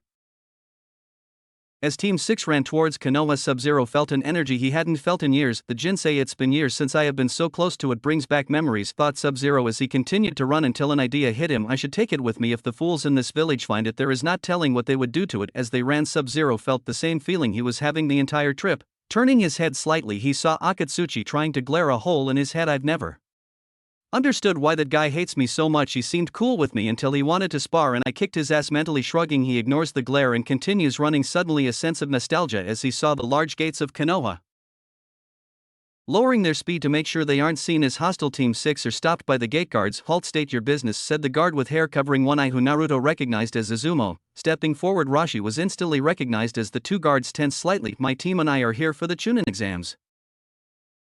"Very well, I'll just need to see your passes." Nodding to the guard, all four pull out their passes. All was well until he looked over SubZero's pass. "You're no IWA shinobi, why are you here?" demanded Izumo, whilst his fellow guard made a discreet hand sign warning the hidden Umbu. "He is from a clan allied with IWA, and since my team was a member short, he was allowed to join by order of Tsuchikage-sama," said Rashi, defusing the situation. Looking over the pass one more time, Izumo hands it back and allows them into the village along with some directions to the Hokage Tower, sending another signal to the hidden Umbu to keep an eye on them. As Team 6 walked through the village, they drew a bit of attention from the civilians since it was rare to see foreign ninja inside the village. Ignoring the looks they got, the team walked towards the Hokage Tower. After a short walk, the team entered the Hokage Tower and waited outside the Hokage's office since he was in a meeting. After a couple of minutes, some Jonin walked out. SubZero recognized them all, from Asuma Sarutobi to Kurinai Yuhi, even Guy, but the one that stood out the most was Kakashi Hatake, who saw him. "Nice to see you again, Copycat," greeted SubZero with an eye smile, something Kakashi returned, making Kakashi's colleagues go wide-eyed. "Dear Kami, there's two of them, you too, SubZero. May I ask why you are here, and with an IWA team no less?" he asked, noticing that SubZero didn't have a Hitayate on him. "My clan are allied to IWA, and since this team was a member short, I agreed to fill it," he answered with another eye smile. "Aren't you a bit too strong to be a genin?" Asked Kakashi, whose hope of his team winning the exams just dropped to minus numbers. Well, I have no actual rank, only the one in the bingo book, but that's just to show how dangerous I am, said SubZero, confusing Kakashi's colleagues. SubZero, was it? What do you mean bingo book? You're just a genin, right? Asked Kurenai, slightly worried since her team was in the exam. Well, in the bingo books I'm ranked as an A-rank Ronin/mercenary, and since I'm not part of any hidden village I have no ninja, he answered, seeing no problem with telling them since it was common knowledge. All the Jonin apart from Kakashi went wide-eyed in shock since he was the same age as their genin and was already so strong. If that's true, then why are you here for the Chunin exams? Asked Asuma, narrowing his eyes slightly. If you would have listened earlier then you would already know that answer, said SubZero, making Asuma rub his head sheepishly. Sorry, I was distracted, admitted Asuma, getting a raised eyebrow from SubZero. Yes, I saw, you were paying a lot of attention to Miss Yui's backside. I think I even saw a bit of drool, said SubZero, getting different reactions. Asuma went pale. Kakashi let out a small perverted giggle. Guy started shouting about youth and Kurenai turned red with anger and slapped the pale Jonin, whilst Team 6 just stood there silently laughing to themselves. After composing themselves, Guy looked at SubZero with fire in his eyes. Yash, my youthful friend, your youthfulness is burning bright if you were so strong yet so young, shouted Guy, doing his patented good guy pose complete with sparkling teeth. However, SubZero wasn't paying attention. How you say something, Guy? Asked SubZero, making Kakashi look at him with pride. Kurenai and Asuma sweat dropped. Are they long-lost brothers? Guy, on the other hand, looked to the ground with his hair shadowing his eyes, thinking he hurt his feeling. He was about to say sorry until Guy looked up with tears streaming down his face. Curse your hipness, SubZero, you and Kakashi will know the powers of youth, he exclaimed, making them all sweat drop. After getting the okay from the secretary, Team 6 said their goodbyes to the Jonin and went inside the Hokage's office. Hokage office. As they walked into the office, SubZero was thankful he had his mask, otherwise everyone would see a giant smirk on his face as he laid eyes on Minato Namikaze, who looked awful. His hair had lost its luster and started to turn gray, he had lots of frown marks and his eyes had massive bags under them. Looking over to the left, he saw that Kuratsuchi was struggling with two things. One was to launch a glob of lava at Minato and the other was to laugh her ass off at the sight of the mess of a man. Even Rashi was trying to hide his smirk. Greets, Hokage-sama, said Rashi with a bow which was copied by the rest of Team 6. Hello to you, to Rashi-san. I take it you and your team are here for the Chunin exams, said Minato with a smile, inwardly jumping for joy. With these exams we can capture foreign ninja without raising any suspicion, but with Inoki's granddaughter here we can finally get the lava release bloodline, he thought with a smirk. Yes, this is Team 6 consisting of Kuratsuchi, Akatsuchi, and SubZero, said Rashi, making Minato go wide-eyed as he looked at SubZero. So this is SubZero, who Kakashi spoke so highly of. It's nice to meet you. I must thank you for helping Team 7 on their last mission, said Minato with a smile, but then his eyes turned serious. But I had been informed that you were a mercenary, not a ninja of IWA. I'm not a ninja of IWA, but my clan is allied with them, so I agreed to fill in the missing space on my team as the original member was injured, answered SubZero, making Minato mentally do backflips. An entire clan with his abilities, this is great. All I need to do is capture him and get him to tell me where his clan is based. I see, that is fine then. Now I hate to be a bad host, but I have much work to do with these exams going on, so please follow the Umbu member and she will show you where your hotel is. With a snap of his fingers, a female Umbu with a cat mask appeared and bowed to the Hokage. Following the Umbu out of the office, they didn't see Minato summon another Umbu, this one wearing a mask with NE written on it. Streets of Konoha. Following the Umbu across the rooftop, SubZero sees a familiar food stand and decides to go and visit Rashi. I'm going exploring, I'll see you all later. Getting a nod from Rashi and a worried look from Kuratsuchi, SubZero heads towards the ramen stand, but before he gets there he hears shouting. Following the shouts he sees some very familiar people. Minutes earlier, Mito, Sayuri, and Kiba had just been told they were getting entered into the Chunin exams and were heading to Ichiraku's to celebrate when Kiba spots a weird box following them. Guys, why is there a box following us? Just ignore, it's just Konohamaru and his friends, said Mito with a small smile, but that quickly fades when the box explodes in smoke. Cough ko, you used too much gunpowder. As the smoke faded away, 3 kids were revealed, 2 boys and a girl. Whatever entrance time, I'm Konohamaru, future Hokage, said the boy with goggles on his forehead. I'm Moegi, the world's sassiest kunoichi, yelled the girl with pigtails. I'm Udan, I like maths, the kid with glasses mumbled. And together we are the Konohamaru Corp, they all shouted together in a weird stance, making Team 7 sweat drop. Getting out of their stance, Konohamaru goes to Mito and starts jumping up and down in excitement. Guess what, boss, I made a jutsu, you wanna see it, he exclaimed, making all of Team 7 curious.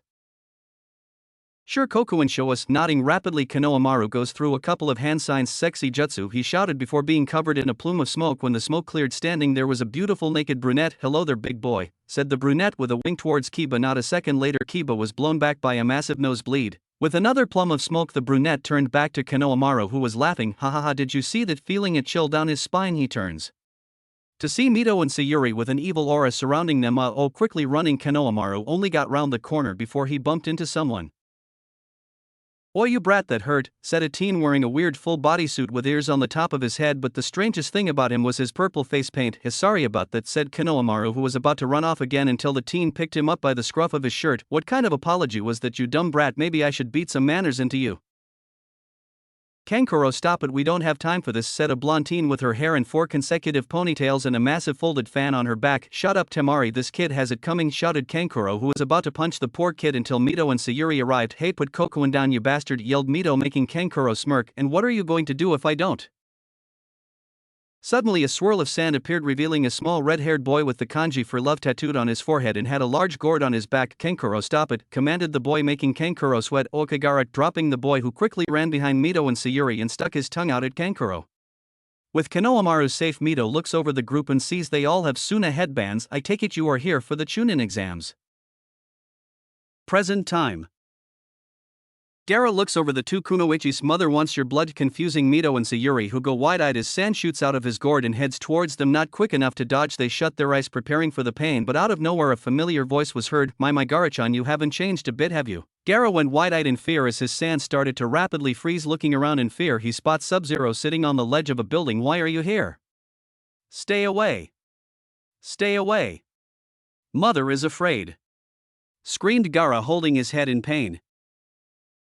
"That's not a very nice way to talk to a friend now, is Gara," said SubZero as he looks towards Kankuro and Temari, who had frozen in fear. "Hello, you two, did you miss me?"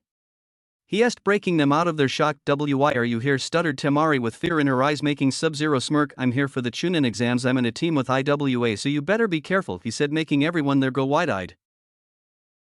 "Why would you be in the Chunin exams? You're an A-rank Ronin," exclaimed a pale Kankuro, afraid he might have to fight the ice user. "I owed Inoki a favor that, and Koro-chan asked me to join her team," said SubZero, missing Mito and Sayuri's eyes narrow as he said Koro-chan. "And who is Koro-chan?" asked Sayuri with slightly narrowed eyes. "Koro-chan is Kuratsuchi Inoki's granddaughter," answered SubZero, not noticing her and Mito's eyes narrow more. "Anyway, Gara, this is a warning. Behave or I'll do what I did last time," warned SubZero, making Gara, Temari, and Kankuro to pale more. Nodding their heads, the Suna team left to their hotel to warn Baki. Jumping down from the roof, SubZero looks to the ground and sees Konohamaru looking at him with starry eyes. "That was so cool, mister. How's you freeze his sand? Can you teach me that?" he asked rapidly. "I can freeze sand due to my bloodline, and sorry Gaki, I can't teach you. I only teach my clan members and future children," said SubZero, getting a pout of disappointment from the boy, making him chuckle. Patting the boy on the head, SubZero turns and starts to walk away, but stops when he hears Mito shout, "Hey, you can't just leave." Turning around, he sees Mito and Sayuri jogging over to him, making raise an eyebrow. "Is there something you need?" "You're damn right there is. You have to come with us, Databayo," exclaimed Mito, but covered her mouth when she used her verbal tick, making SubZero and Sayuri sweat drop. "Why do I need to go with you?" he asked. This time, Sayuri spoke. "After we returned from our mission, we told our Kachans about you and they want to meet you," confusing SubZero. "Why do they want to meet me?" he asked, not really wanting to see his mother again. "Don't know. After we told them what happened, they said they would like to meet you," said Mito. Thinking it over for a second, SubZero agrees and follows them to the Uchiha compound. After walking for a bit, they arrive at the compound. SubZero notices it was nearly empty, only a few children running around and some civilians walking around. "I didn't think the massacre would weaken them this much." Walking further, they reached the clan head's home. It was quite a large house with a traditional design. Walking inside, Mito shouts, "Kachan, Auntie Makoto, we're back and we have a guest." A few seconds later, a voice SubZero recognized as Kushina Uzumaki was heard. "We're in here, Mito-chan." Following the voice, they find Kushina and Makoto sitting in a room drinking some tea. As SubZero looked at them, he had to say he was impressed. Both of them were about 40 and they looked 25. Makoto was a fair-skinned woman with long, straight black hair with bangs hanging on either side of her face, framing her cheeks and black eyes. She wore a Konoha Jonin uniform with a blue short-sleeved shirt and trousers with the flank jacket open and a pair of black shinobi sandals. Looking at Kushina, he saw why she was known for her beauty. She had fair skin and bright violet eyes, her long red hair done into a ponytail with two long bangs framing her face with a blue Konoha headband holding her fringe back. She was also wearing a short-sleeved shirt and trousers, only hers were black, and over this she wore the Konoha flak jacket. Finishing her attire was a pair of blue shinobi sandals. Welcome back, Mito-chan, Sayuri-chan. She then looks towards SubZero. Who is your friends? She asked, making everyone sweat drop at how forgetful she was. Kushina, I believe this is SubZero, the mercenary that helped our daughters at Wave, said Makoto, smiling at SubZero. Ha, my bad, she said sheepishly whilst rubbing the back of her head. Your daughters tell me you wanted to meet me, why? He asked with narrowed eyes. We wanted to thank you for helping our daughters, said Makoto, still smiling. That's not necessary, I was doing it for my own gain. Now if that is all, I shall be on my way, said SubZero, who turned around and started to walk towards the door until he heard Kushina shout, wait. I need to ask you some stuff. Sighing in annoyance, SubZero turns around and crosses his arms. Why should I answer your questions, Uzumaki-san? Cause I said so, Databane, said Kushina, who blushed slightly at using her hated verbal tick. Not good enough, said SubZero, who turned and was about to walk out the door until a chakra chain wrapped around his chest. You're answering my questions, said Kushina, but was surprised when SubZero smirked. No, I'm not, and with that said he shattered into ice, revealing he was an ice clone. All the observers went wide-eyed, not knowing they were talking to a clone the entire time. Looks like he got away, Kushina, said Makoto, whose sweat dropped when she saw her friend run out the door shouting about finding the ice bastard. Her sweat drop grew as Mito chased after her mother, shouting about teaching her a lesson. Makoto looked at her daughter to see she had an irritated look on her face. We sure do pick our friends, don't we, Sayuri-chan? Yeah, sometimes I wonder who's more crazy, them for all the stuff they do or us for being their friends, said Sayuri, making her mother giggle. Come on, Sayuri-chan, we should probably go save your boyfriend, said Makoto, making Sayuri blush. He's not my boyfriend, she shouted in denial, gaining another giggle from Makoto. Oh fiancé, you sure do move fast, Sayuri-chan, said Makoto before running ahead, making Sayuri's face match the Uzumaki's hair. Kaa-chan, shouted Sayuri as she ran after her mother. Streets of Konoha. As SubZero walked back to his hotel, the familiar ramen stand caught his eye. Feeling hungry, he walks over and sits on a stool. Waiting a minute, an old man comes out. Welcome to Ichiraku's Ramen. What would you like? Asked the man with a smile. Thinking it over for a second, I'll have 4 bowls of miso ramen, said SubZero, who laughed as the old man had Rio signs in his eyes. Haha, another ramen lover. I'll get right on it, said the old man, who walked over to the kitchen and started to cook the order. Whilst the old man was cooking, a voice came out from the back of the stand. Tusan, I'm back, shouted a voice as the door to the back opened. A cute brunette woman was standing there. Great timing, I am. Could you give this to the man over there, said the old man, passing her a large bowl of ramen. Bringing the bowl over, I am sees SubZero's mask and wondered what he looked like without it. Here you go, sir, she said with a smile. Thank you, Itadakamasu, said SubZero, who noticed the woman was staring at him as if waiting for something. Not seeing the problem with letting the girl look, he pulled down his mask and started to eat. Oh my Kami, I am, mentally screamed as she stared at SubZero's handsome face with hearts in her eyes. Even her father had a blush on his face. Finishing his meal, SubZero pulled up his mask much to Iam's disappointment and left, heading back to his hotel to rest for the exams tomorrow. Finishing his meal, SubZero pulled up his mask much to Iam's disappointment. He left, heading to his hotel to rest for the exams tomorrow. After arriving, Naruto found Kuratsuchi asleep on the sofa. She must have waited for me. Picking her up in a princess style, she snuggles into his chest, getting him to lightly chuckle. Bringing her to his room, he lays her on the bed and tucks her in and kisses her forehead. Night, Kuro-chan, whispered SubZero before he left the room and went into his own and slept, hoping something exciting happens tomorrow. Next day. After waking up, showering and changing, Naruto was greeted by an angry Kuratsuchi standing in his room. Where were you? She demanded with anger and worry in her eyes. I ran into some old friends and had a nice chat, then I got dragged to the Uchiha compound to talk to Makoto and Kushina, he answered, making her go red with anger. You actually talked to that bitch? Why?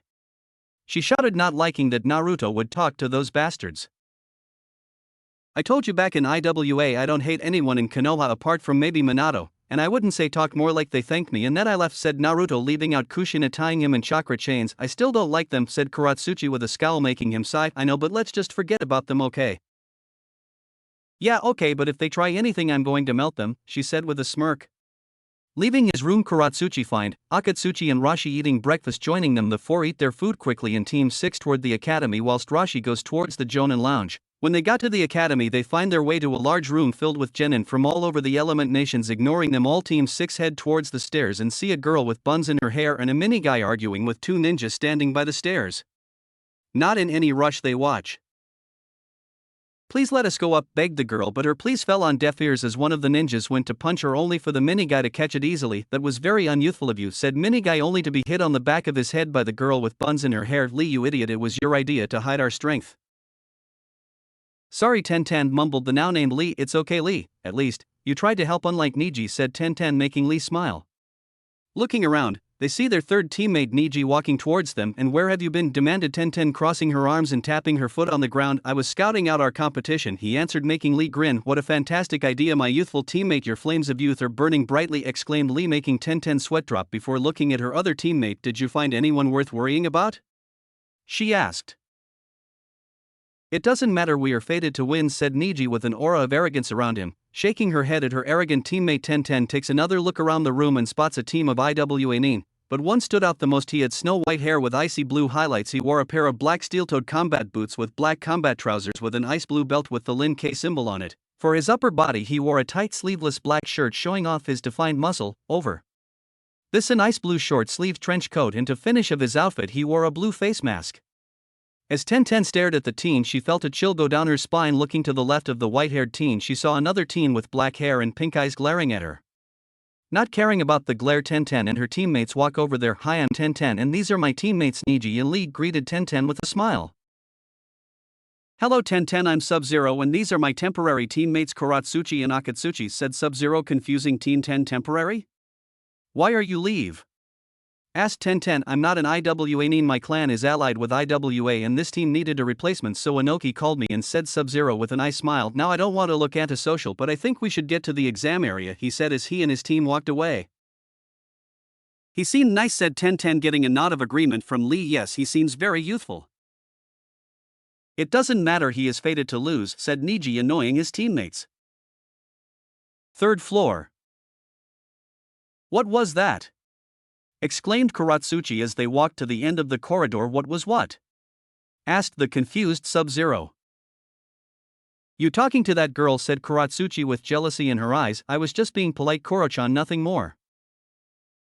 Good, keep it that way, ordered Kuratsuchi with narrowed eyes. Reaching the end of the corridor, Team 6 opened the door and are immediately greeted by a wave of weak K. I'll show you really killing intent, said SubZero, unleashing a quarter of his K. I'm making some of the weaker genin pass out and the others pale and weaklings.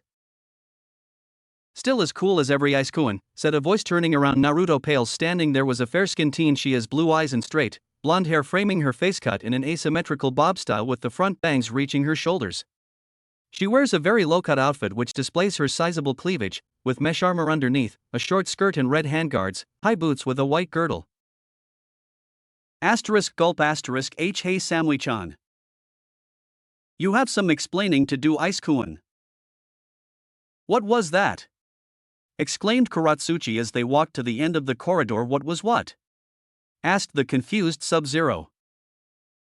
You talking to that girl, said Kuratsuchi with jealousy in her eyes. I was just being polite, Koro-chan, nothing more.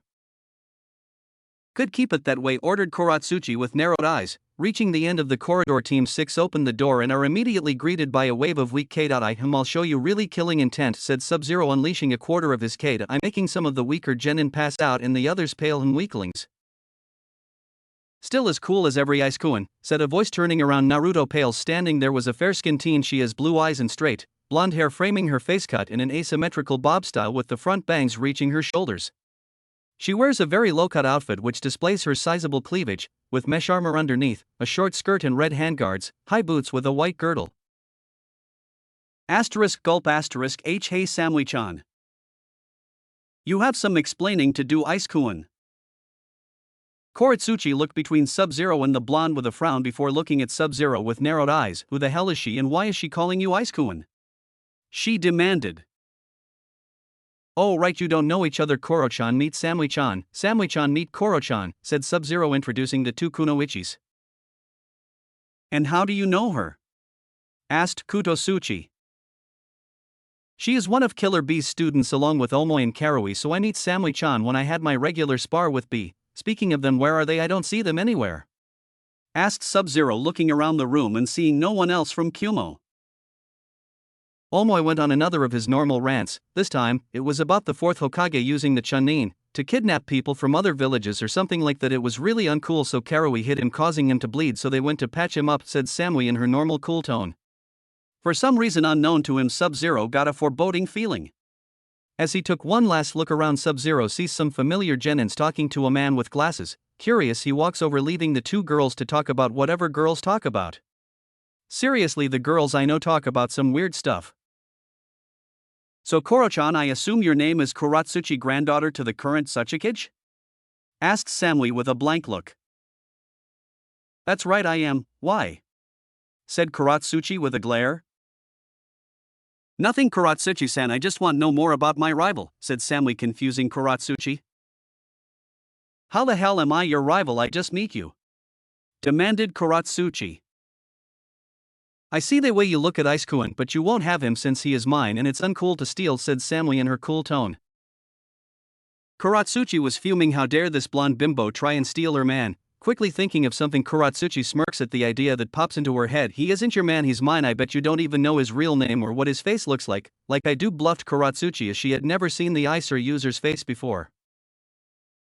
I know more than you think, Kuratsuchi-san, said Samui cryptically, who was about to continue when she sees her team walk in. My team has just returned. It was nice to meet you, Kuratsuchi-san, but from now on we are rivals, said Samui before she walked off towards her teammates, leaving an angry Kuratsuchi behind. Meanwhile, with SubZero.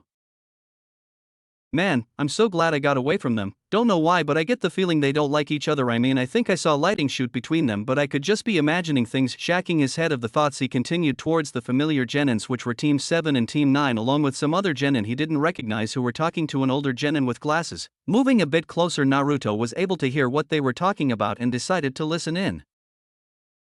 Do you have any information on Gaara from Suna and SubZero, a mercenary? Asked Sayuri, getting a nod from the glasses-wearing genin. Since you know their names, it makes things easier. Let's see, here we go. First up, Gaara for the Sand, a genin from Suna, can control sand to a frightening degree and has completed 0 D rank missions, 12 C rank missions, 6 rank missions, and wow, he has done 3 A rank missions. What? How can a genin have a mission record like that? Yelled Mito, since her team barely survived an A rank mission. That's not the most amazing part. During all but one mission he hasn't got a single injury, not even a scratch, but the time he was injured he was apparently near death's door. Alright, what about SubZero? Asked Sayuri, wanting to know more about the guy that saved her team. Let's see, there is his basic information in the bingo book, but let's see what else I have. Here we go. His name is unknown, only going by SubZero. His country of origin is also unknown, but it's speculated he comes from Yukagekure. His skills mainly lie in ninjutsu and taijutsu, but is also very skilled when it comes to the other ninja arts. His mission record is astounding with 0 D rank, 32 C rank, 44 B rank, 22 A rank, and finally 14 S rank that keeps growing as his skills are in high demand. From some of the minor nations and a couple large nations, mainly Kumo and IWA, since he seems to be friends with both Kages, finished Kabuto, sweating slightly at the thought of fighting someone like that. He wasn't the only one. Team 7 knew most of that stuff already but was still shocked at a number of missions. Team 10 were silent, even Fate's bitch was silent, not very confident that he could beat someone like that. Lee had fire in his eyes and 1010 was in a daydreaming involving her, him, and a load of weapons. Team 8, which consisted of. He wasn't the only one. Team 7 knew most of that stuff already but was still shocked at a number of missions. Team 10 were silent, even Fate's bitch was silent, not very confident that he could beat someone like that. Lee had fire in his eyes and 1010 was in a daydreaming involving her, him, and a load of weapons. Team 8, which consisted of Shino Aburame, Hinata Hyuga, and Yakumo Kurama, stood in shock and fear since this guy was in this exam. Team 10 made up of Shikamaru Nara, Ino Yamanaka, and Choji Akemichi, who were as shocked as the others, proved by the full bag of crisps that had been dropped by Choji. And this guy is in the exam, man. This just got more troublesome. Maybe if we back out now I could spend the rest of the day watching the clouds, said Shikamaru, expecting Ino to argue, but to his shock, she looked ready to agree. Hey, Kabuto, do you have a card of someone called Koro-chan? Asked Mito with a slight scowl. That's pretty difficult since that's a nickname. Do you know where she is from? Most likely from IWA, said Sayuri, who also had a scowl. That narrows it down a bit. Let's see. Shuffling through his cards, he picks out one. This is her, Kuratsuchi, a genin of IWA and granddaughter to Inoki that Suchikage, said Kabuto, making both Team 7 Kunoichi smirk. They had their target. What information have you got on her? Asked Sayuri, making the other wonder why the two were so interested. Let's see, she has a lot of skill with fire and earth release jutsu but is known for her bloodline, the lava release, which she is very deadly with. Along with it, her sensei is then Jinchuriki of the Four Tails. One of the reasons she is so good with her lava releases, a side fact, is that she is close friends with the mercenary SubZero, said Kabuto, making a mental note to not attack Kuratsuchi if SubZero was around. SubZero, who was still watching, found it odd that they would ask about Kuratsuchi but chalked it up as trying to find his weakness. Getting bored of just watching, SubZero walks cover to the group, making sure he wasn't noticed. This made all of them jump in fright. Turning, they all see SubZero standing there, making them pale. Most of my information is easy to get, so there is not need to ask him, he said, pointing at Kabuto. With that said, SubZero walks away towards Kuratsuchi, who was trying to ignore Akatsuchi's flirting. Having fun, you two? Said SubZero with amusement clear in his voice, getting 2 glares, one from Kuratsuchi for not help her and one from Akatsuchi for interrupting his sweet pickup line. Shut up, ice bastard, and leave me and Suchi-chan alone, demanded Akatsuchi, putting his arm around her, making Kuratsuchi turn a sickly green color, something SubZero noticed but Akatsuchi didn't. Akatsuchi baka, get your arm off me before I melt your arm off, said Kuratsuchi through gritted teeth, trying not to kill her idiot of a teammate. Oh okay Suchi-chan, I get it, we are in the Chunin exams, gotta stay focused, this isn't the time for anything intimate, said Akatsuki, making Kuratsuchi go greener, and was about to hit him but stopped when a chill went down her spine. Turning, she sees SubZero glaring at Akatsuchi with eyes so cold mist started to come off them. Listen here, you fat sack of shit, you touch her without her permission again, I'll freeze you and then let her melt you, do you understand? Trying to act tough, Akatsuchi gave a small grunt and tried to walk off but couldn't thanks to his shaking knees, so he stayed put and tried to hide his fear. After that, Team 6 spent their time in silence as they analyzed the groups to see if anyone was a threat, but after several minutes, a poof of smoke appeared, revealing a large man in black with looks of scars on his face. Alright maggots, I'm Ibiki, the first proctor of these exams, so get your arses in a seat, the first test is about to begin. Getting to a seat at the front, SubZero sits down, getting a loud eep from the girl next to him. Ignoring the frightened girl, SubZero waits for the test to start. Alright Megos, in front of you is a test. To pass this you must answer as many questions as you can, and at the end the teams will pass on the total scores of their members. And finally, if you were caught cheating more than 2 times you're out. Now you have an hour, let the test begin, shouted Ibiki, making the Chunin hopefuls start their tests. SubZero, on the other hand, didn't even bother to lift his pencil. Instead he decided to open his senses and was annoyed at what he sensed. Hidden around the room were 10 ninja that he knew shouldn't be there. Not about to start an international incident, he decides to take a nap, keeping his guard open just in case. 15 minutes later. SubZero was happily sleeping on his desk, still only for his desk to be kicked. Lazily looking up, he sees Ibiki glaring at him. Wake up, maggot.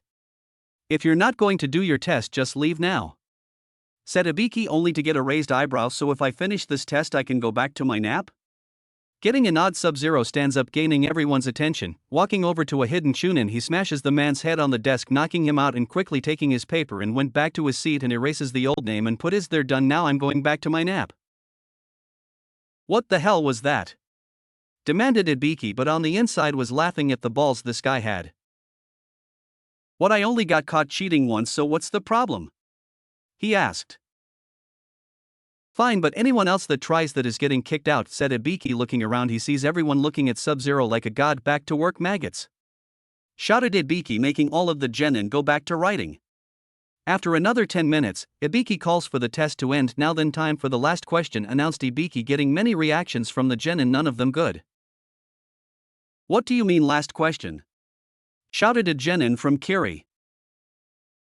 It is just as I said, there is one last question, but this one you can choose to answer. Why wouldn't we answer it? Asked Tamari with a frown. Because if you get this question wrong then you fail and you will never get promoted, never, said Ibiki, dropping the metaphoric bomb. What? Nearly the whole room shouted in disbelief. But if you don't want to take the risk, the door is there, the choice is yours. Immediately people started to leave the room until there were only 36 people left. Anyone else want to leave? This is your last chance, said Ibiki. No one moved, making him smile. Congratulations, you all pass. What? What about the 10th question? Yelled Mito. It was a test to see if would do anything to complete your mission, and it was a test to see your information gathering skill, which is essential for Chunin, otherwise things like this happen, said Ibiki as he took off his bandana, showing them all how heavily scarred his head was. Redoing his bandana, Ibiki looks into everyone's eyes, but remember, sometimes information is unreliable, so trust your instincts. As well as information, before he could go on, a black blur broke through the window. unraveling to form a sign that read the sexy and single Midarashi Anko the second proctor, and true to the sign, a woman dressed in a fishnet suit with a mini skirt and trench coat appeared at the front of the room. Hello Gakis, I'm the sexy and single Midarashi Anko the second proctor, exclaimed Anko. You're early Anko, said Ibiki, moving out from behind the banner, making Anko blush in embarrassment. Anyway, you're losing your touch, Ibiki. There are a look left. Suddenly she gained a sadistic smirk. But by the time I'm done with them, that will be half the amount, she said, making some genins pale. Alright, meet me at training ground 44 in 10 minutes or you're disqualified. And with that, Anko jumped out of the broken window. Meeting his team and getting scolded by Kuratsuchi, SubZero showed them the way to the Forest of Death since he basically used to live there. Training ground 44 Aka, the Forest of Death. Arriving at the forest, Kuratsuchi and Akatsuchi stared at the forest, Akatsuchi in awe at its size and Kuratsuchi in horror, since Naruto never explained to her what the forest was like, only that he lived there. He lived here at such a young age, damn his family, thought Kuratsuchi. Walking towards the gate, they see Anko sitting on a chair eating dango with a happy expression on her face. This hits the spot. I should have about 6 minutes before they show up, so plenty of time to enjoy the food of Kami. Feeling like having fun, SubZero sneaks up behind Anko. Sorry to burst your bubble, Anko-san, but we decided to arrive early, said SubZero, surprising her, making Anko start to choke on her dango. Cough, damn it Gaki, you should wear a bell, shouted Anko, only for a look of horror to appear on her face as she realized she had dropped her dango on the floor. Sadness quickly turned to anger as she pulled out a kunai, getting ready to attack SubZero with it. Well Gaki, any last words? Sorry about the dango, Anko-san, I'll buy you some more after the exam, said SubZero, not wanting to face the women's wrath. Quicker than even the Hiratian, Anko put the kunai away. Agreed Gaki, but you better pay up or else, warned Anko, leaving the thread hanging. Waiting a couple more minutes, the other genin finally made it to the training ground. About time you brats got here, said Anko, making the genin sweat drop since she never told them where the training ground was. Now I will explain the rules. Each team will get a scroll, either a heaven or an earth scroll. You'll need both scrolls to enter the tower in the middle of the forest. You have 5 days to accomplish this. Any questions? What about food? Asked a frantic Choji, since he only had enough food with him to last 3 days. The forest is full of edible things. Anyone else no good? Now I will paste these sheets around, so fill them in, said Anko, passing a paper to everyone, most going pale as they read the title Death Waiver. What the hell is this? Asked Omoy.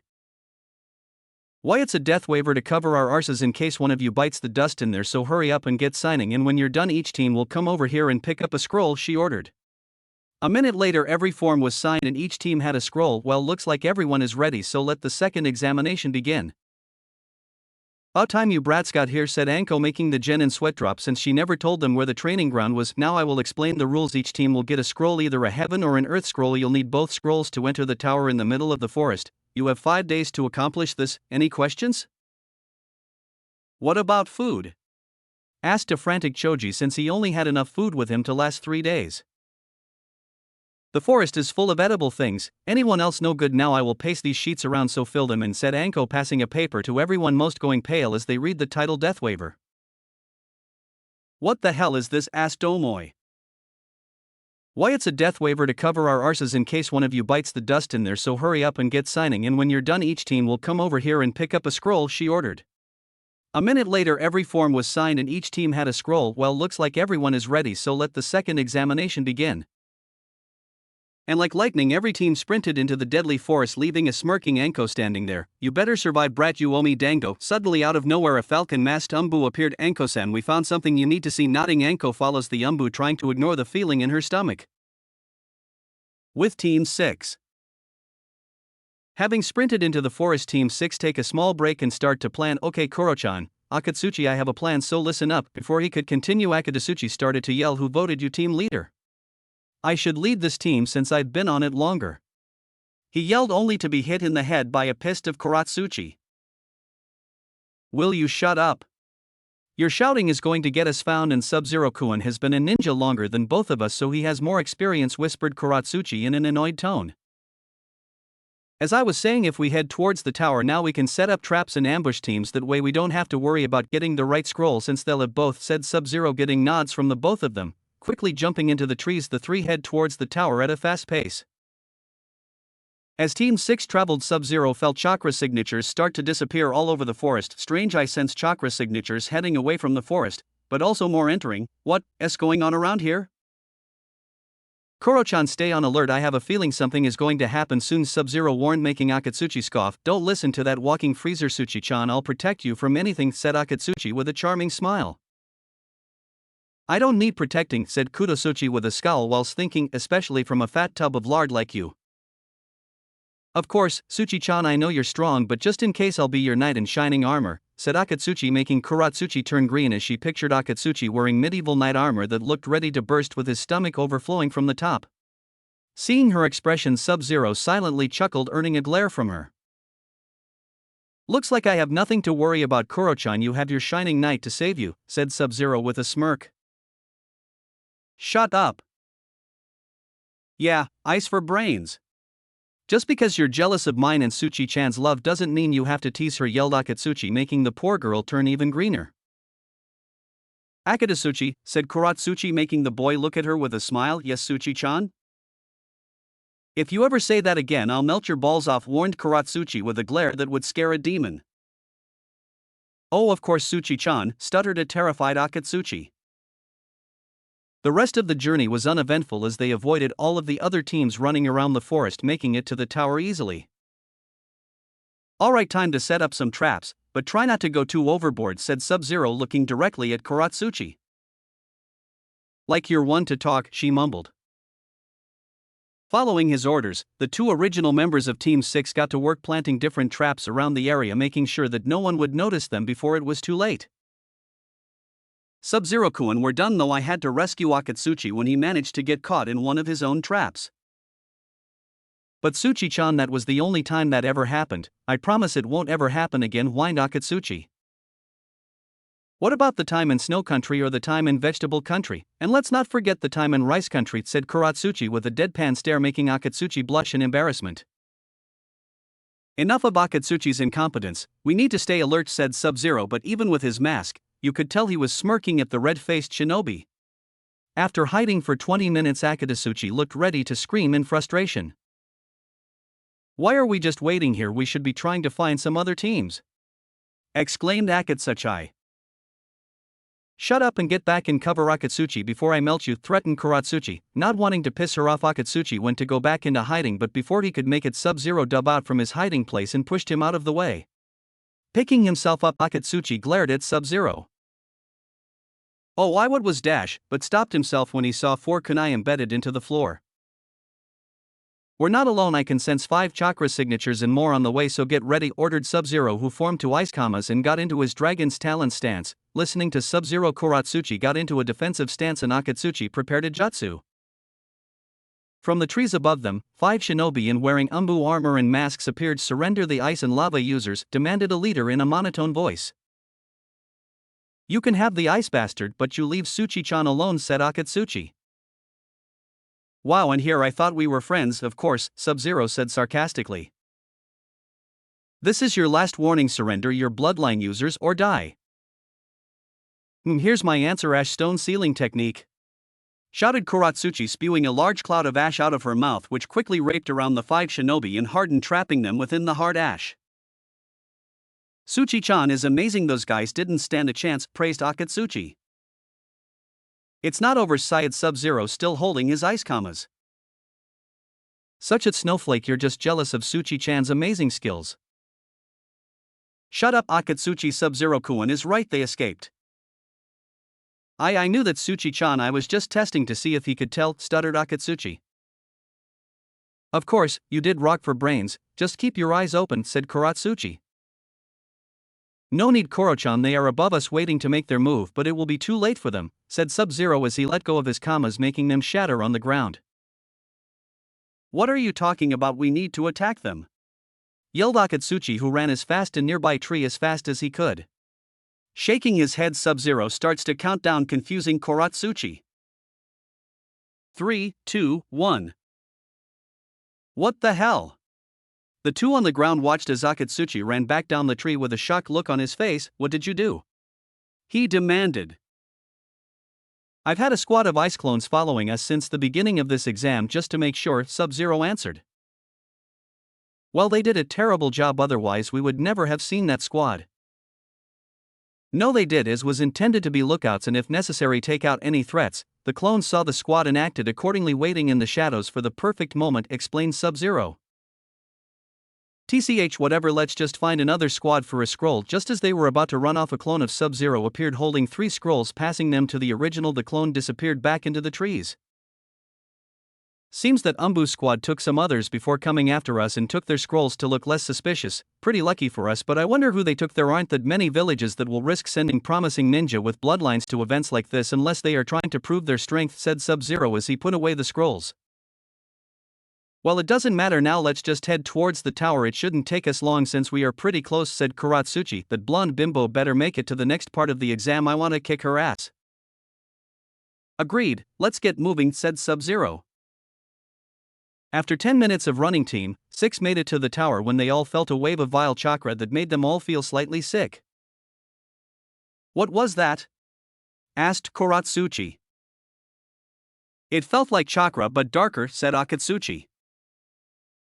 That's because it was chakra-tainted chakra to be specific, and I only know one thing that can do that, said SubZero, who went wide-eyed and quickly sprinted towards the source of the vile chakra, leaving his teammates to stand there in confusion. Well, that was weird, but now he's gone, we can finally have some alone time, right, Tsuchi-chan? Not a chance in hell, we're heading to the tower. Vile chakra location. Sayuri-chan, stop it, you've won, you don't have to kill them, yelled Mito as she and Kiba looked on as their teammate and friend brutally beat the team from Sound until there was only one member left standing. You are awfully proud of these arms, wonder how you would feel with them broken? Said a crazed Sayuri with a black flame-like tattoo spread across her face. Please stop, you can have our scroll and we will leave, I swear, pleaded the ninja, but his pleas fell on deaf ears as Sayuri put more pressure on his arms, getting ready to snap them. Please no, begged the Sound ninja. Sayuri, stop it, yelled both Kiba and Mito. No, they attacked us, so I'm making sure they don't try it again.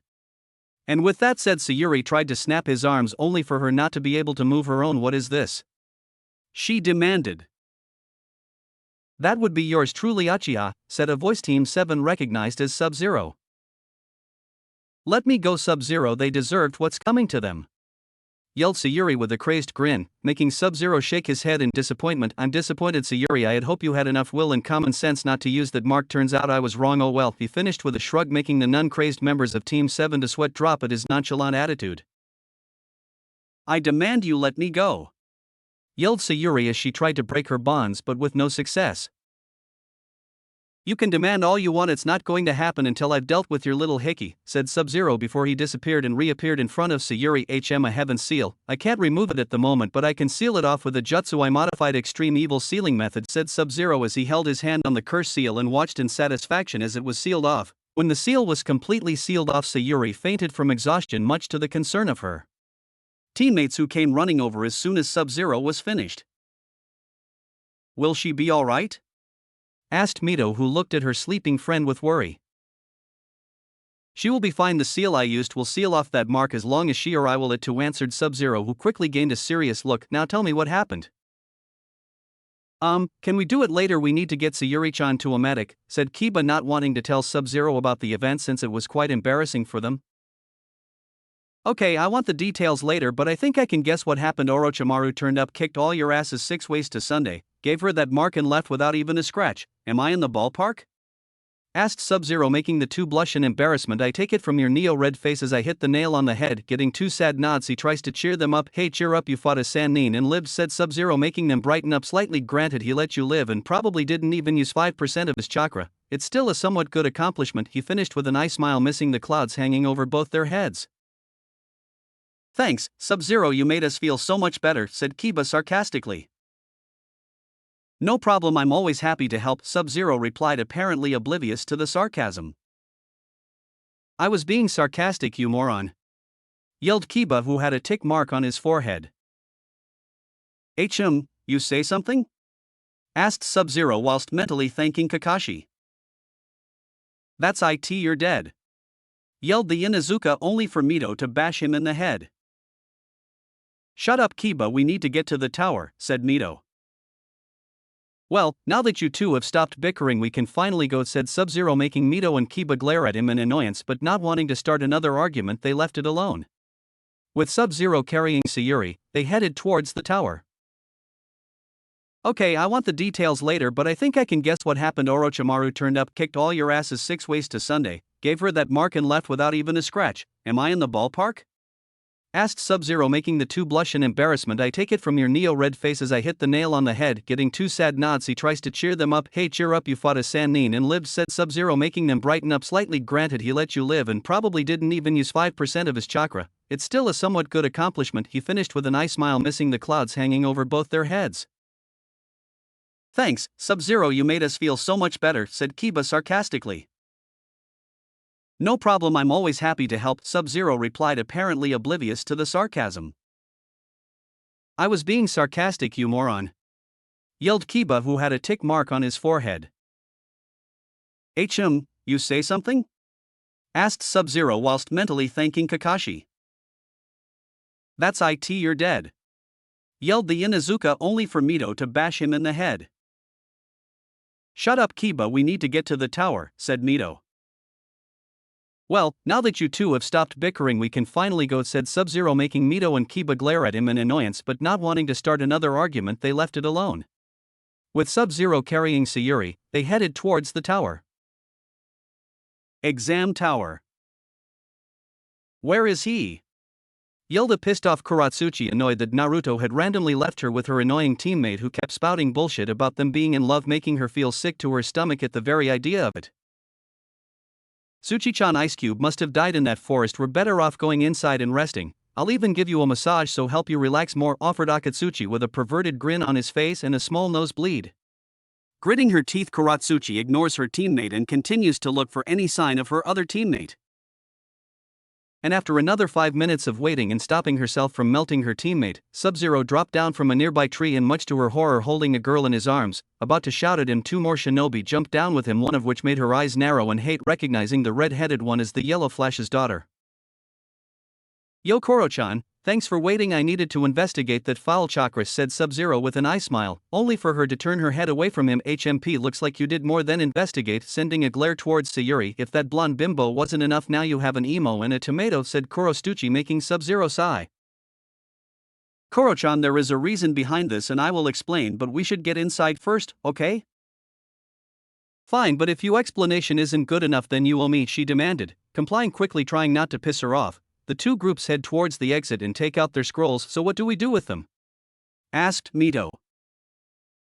I've read the message on them, it's a riddle and to be honest a rather simple one, just open them at the same time, said SubZero, who tried passing Sayuri to Kiba so he could unseal his scrolls, but she clung to him, which made a tick mark form on Kuratsuchi and Mito's heads. After prying her off and unsealing the scrolls, SubZero and Mito opened them, creating a large puff of smoke which soon cleared, revealing Rashi and Irika. Irika-sensei! Exclaimed Mito and Kiba in surprise. As the conscious members of Team 7 spoke to their old sensei, Rashi walked over to his team. Congratulations Team 6, but I did expect you back sooner, said Rashi, looking at SubZero with a look that said explain. Well, some things came up that I had to deal with, said SubZero with a dismissive wave whilst sending a discrete sequence of code with his other hand. Explain later. Well then let's get inside to rest. You still have 4 days to relax before the other teams get here, said Rashi as he led his team inside, followed closely by Team 7 and Irika. Getting inside the tower, Team 6 were taken to their quarters to rest and relax. SubZero, I think now is the best time to explain what went on during the second phase, said Rashi, with Kuratsuchi nodding in agreement. Well, after beating the squad of ANBU, I sensed a foul and dark chakra that I recognized. I went to investigate and found the Uchiha about to break a sound shinobi's arms whilst her team begged her to stop. After subduing her easily, I sealed off the source of the foul chakra and carried her to the tower, followed by her teammates, explained SubZero. And what was the source of the foul chakra? Asked Rashi, since he doubted it was the chakra of a tailed beast. It was from a seal created by the snake Sannin Orochimaru, known as the curse seal, a foul piece of Funijutsu and Senjutsu. It alters the user's mind, slowly making them dependent on it and making them loyal to Orochimaru, answered SubZero with a grimace. And how do you know about it, huh? I bet you're working for that snake. Accused Akatsuchi. He was about to continue his rant, but suddenly the air became heavy, making Kuratsuchi and Rashi start to sweat, struggle to breathe. But the worst was Akatsuchi. He was gasping for air as he fell to his knees, shaking in fear. "You dare!" came a cold whisper from SubZero, who slowly walked towards the shaking Akatsuchi, his eyes shadowed by his hair. "You dare!" yelled SubZero, his Ki reaching its peak, making a yellow puddle appear under the downed Akatsuchi. Picking up the IWA shinobi by his throat, he brought him to eye level. Akatsuchi for the first time saw the sheer anger in his now white eyes.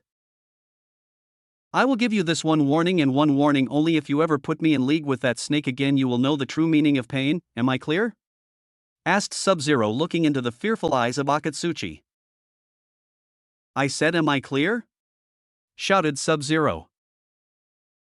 Yes, sweet Kami, yes," stuttered Akatsuchi in sheer terror. Dropping him to the floor and stopping his flow of Ki, SubZero sends a quick apology to Rashi and Kuratsuchi and calmly walks out the room, leaving two stunned people and one on the brink of passing out. After a minute's silence, Kuratsuchi decides to ask the question on everyone's mind. "What the fuck was that about? I've never seen him so angry," asked Kuratsuchi, still shocked from SubZero's anger.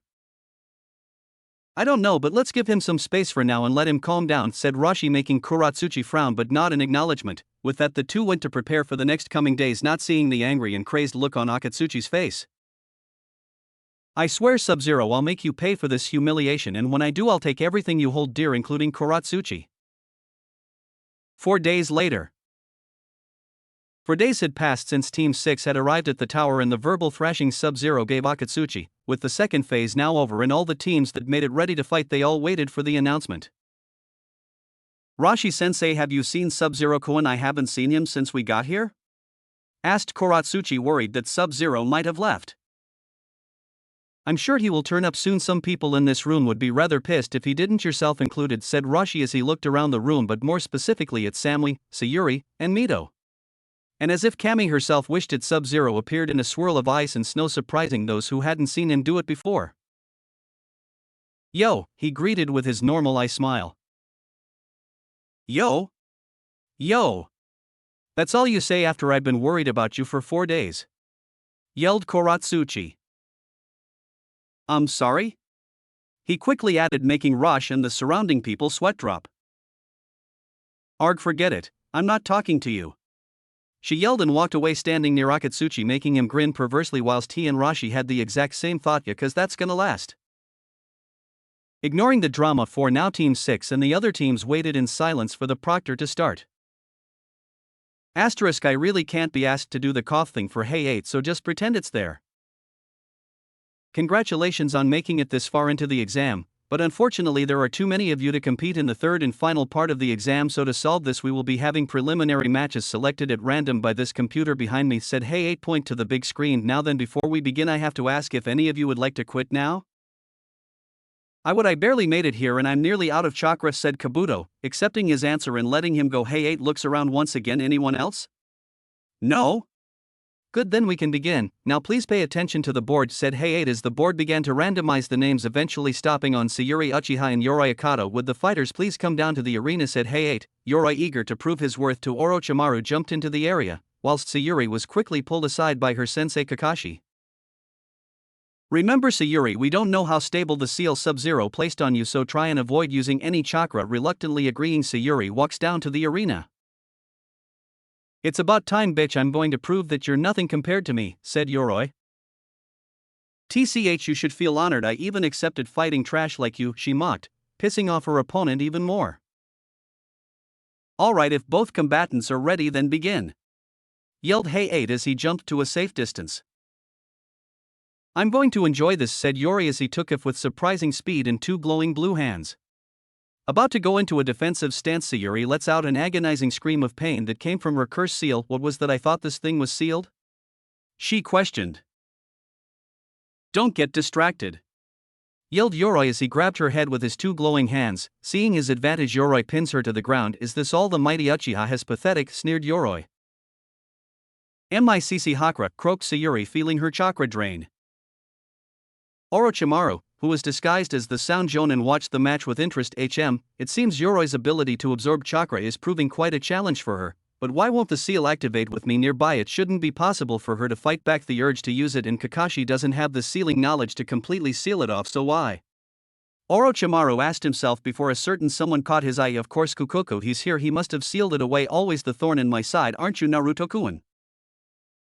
Back to the fight. Sayuri bite back the pain and finally got the strength to kick Yoroi of her, making him skid back a fair bit. Oh, you still have some fight left. Good, this would be boring otherwise, said Yoroi.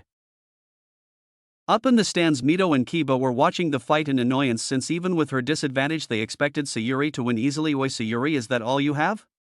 What happened to the mighty Uchiha? Yelled Mito, pissing Sayuri off. Shut up, tomato head, I don't need you telling me that. Then fight properly then, you know how to do that, right? 'Cause so far this is embarrassing, yelled Kiba. Ignoring her teammates, Sayuri begins to focus on the fight. Alright, he can absorb my chakra, but he needs to touch me for that to work. I have about half my reserves left, enough for about 3 jutsu, and using my Sharingan for a few minutes, though Sayuri as she quickly tried to come up with a battle strategy, before a small smile appeared on her face. Alright, trash, this fight is over, declared Sayuri, activating her Sharingan and looking straight at Yoroi, who mentally shuddered at the sight of the dojutsu. It's going to take more than that to beat me, yelled Yoroi, charging her with glowing hands once again, who smirked when he saw her pain-filled face and unmoving body, grabbing onto her arms and pinning her to the ground once again. Yoroi cackled in glee. Haha, was that your battle plan, getting the rest of your chakra taken? He mocked. You're a fool, was all Sayuri said as she shattered, revealing it was all an illusion. What? Shit, Genjutsu. Kai! Yelled Yoroi, breaking the illusion, but was too late. His entire body was caught in ninja wire. It's over. Fire release, dragon fire technique, yelled Sayuri, sending a large burst of fire along the wire and straight to Yoroi, who watched in horror as the fire traveled up the wires, but before the fire hit him, Hey-8 jumped down and used the water bullet jutsu to put it out. I won't have any unnecessary deaths. The winner is Sayuri Uchiha, declared Sayuri, making Team 6 and their graduating class cheer for their friend. With a small smirk, Sayuri walks up to the balcony and was soon bombarded with questions, all of which she chose to ignore. Alright, now time for the next fight, said Hey-8, making everyone look at the board as it randomized before stopping. Alright, will Kuratsuchi and Shino Aburane come down to the arena? Good luck, Tsuchi-chan, I know you'll win, said Akatsuchi, making her scoff. Of course I will, she replied before walking off, still ignoring SubZero. Alright, if you're both ready, then begin. You know you should probably give up, said Kuratsuchi, making the logical bug users confused. And why would I do that? It isn't very logical to give up without even starting, asked the bug user. Well, back in IWA we have a clan of bug users as well, and they refuse to fight me due to my lava release, since it will kill their bugs on contact, and considering this isn't a real fight I would think you wouldn't want your bugs to die, she replied. After a few seconds of thinking it over, Shino nods. Your answer is logical, Proctor. I forfeit, getting an understanding nod from Hey-8, winner Kutosuchi of IWA. Walking back up to the balcony and getting a load of unneeded praise from Akatsuchi, the board began to randomize again, and when it stopped there were mixed reactions. Oh boy, said Rashi, knowing this wouldn't end well. Agreed, said Kuratsuchi. Cool, muttered Samui. This won't be good, muttered Kakashi, putting his book away. This is going to be awesome, yelled Mito. Troublesome, muttered Shikamaru. Kukuku, this will be interesting though, Orochimaru. Alright, well, Akatsuchi of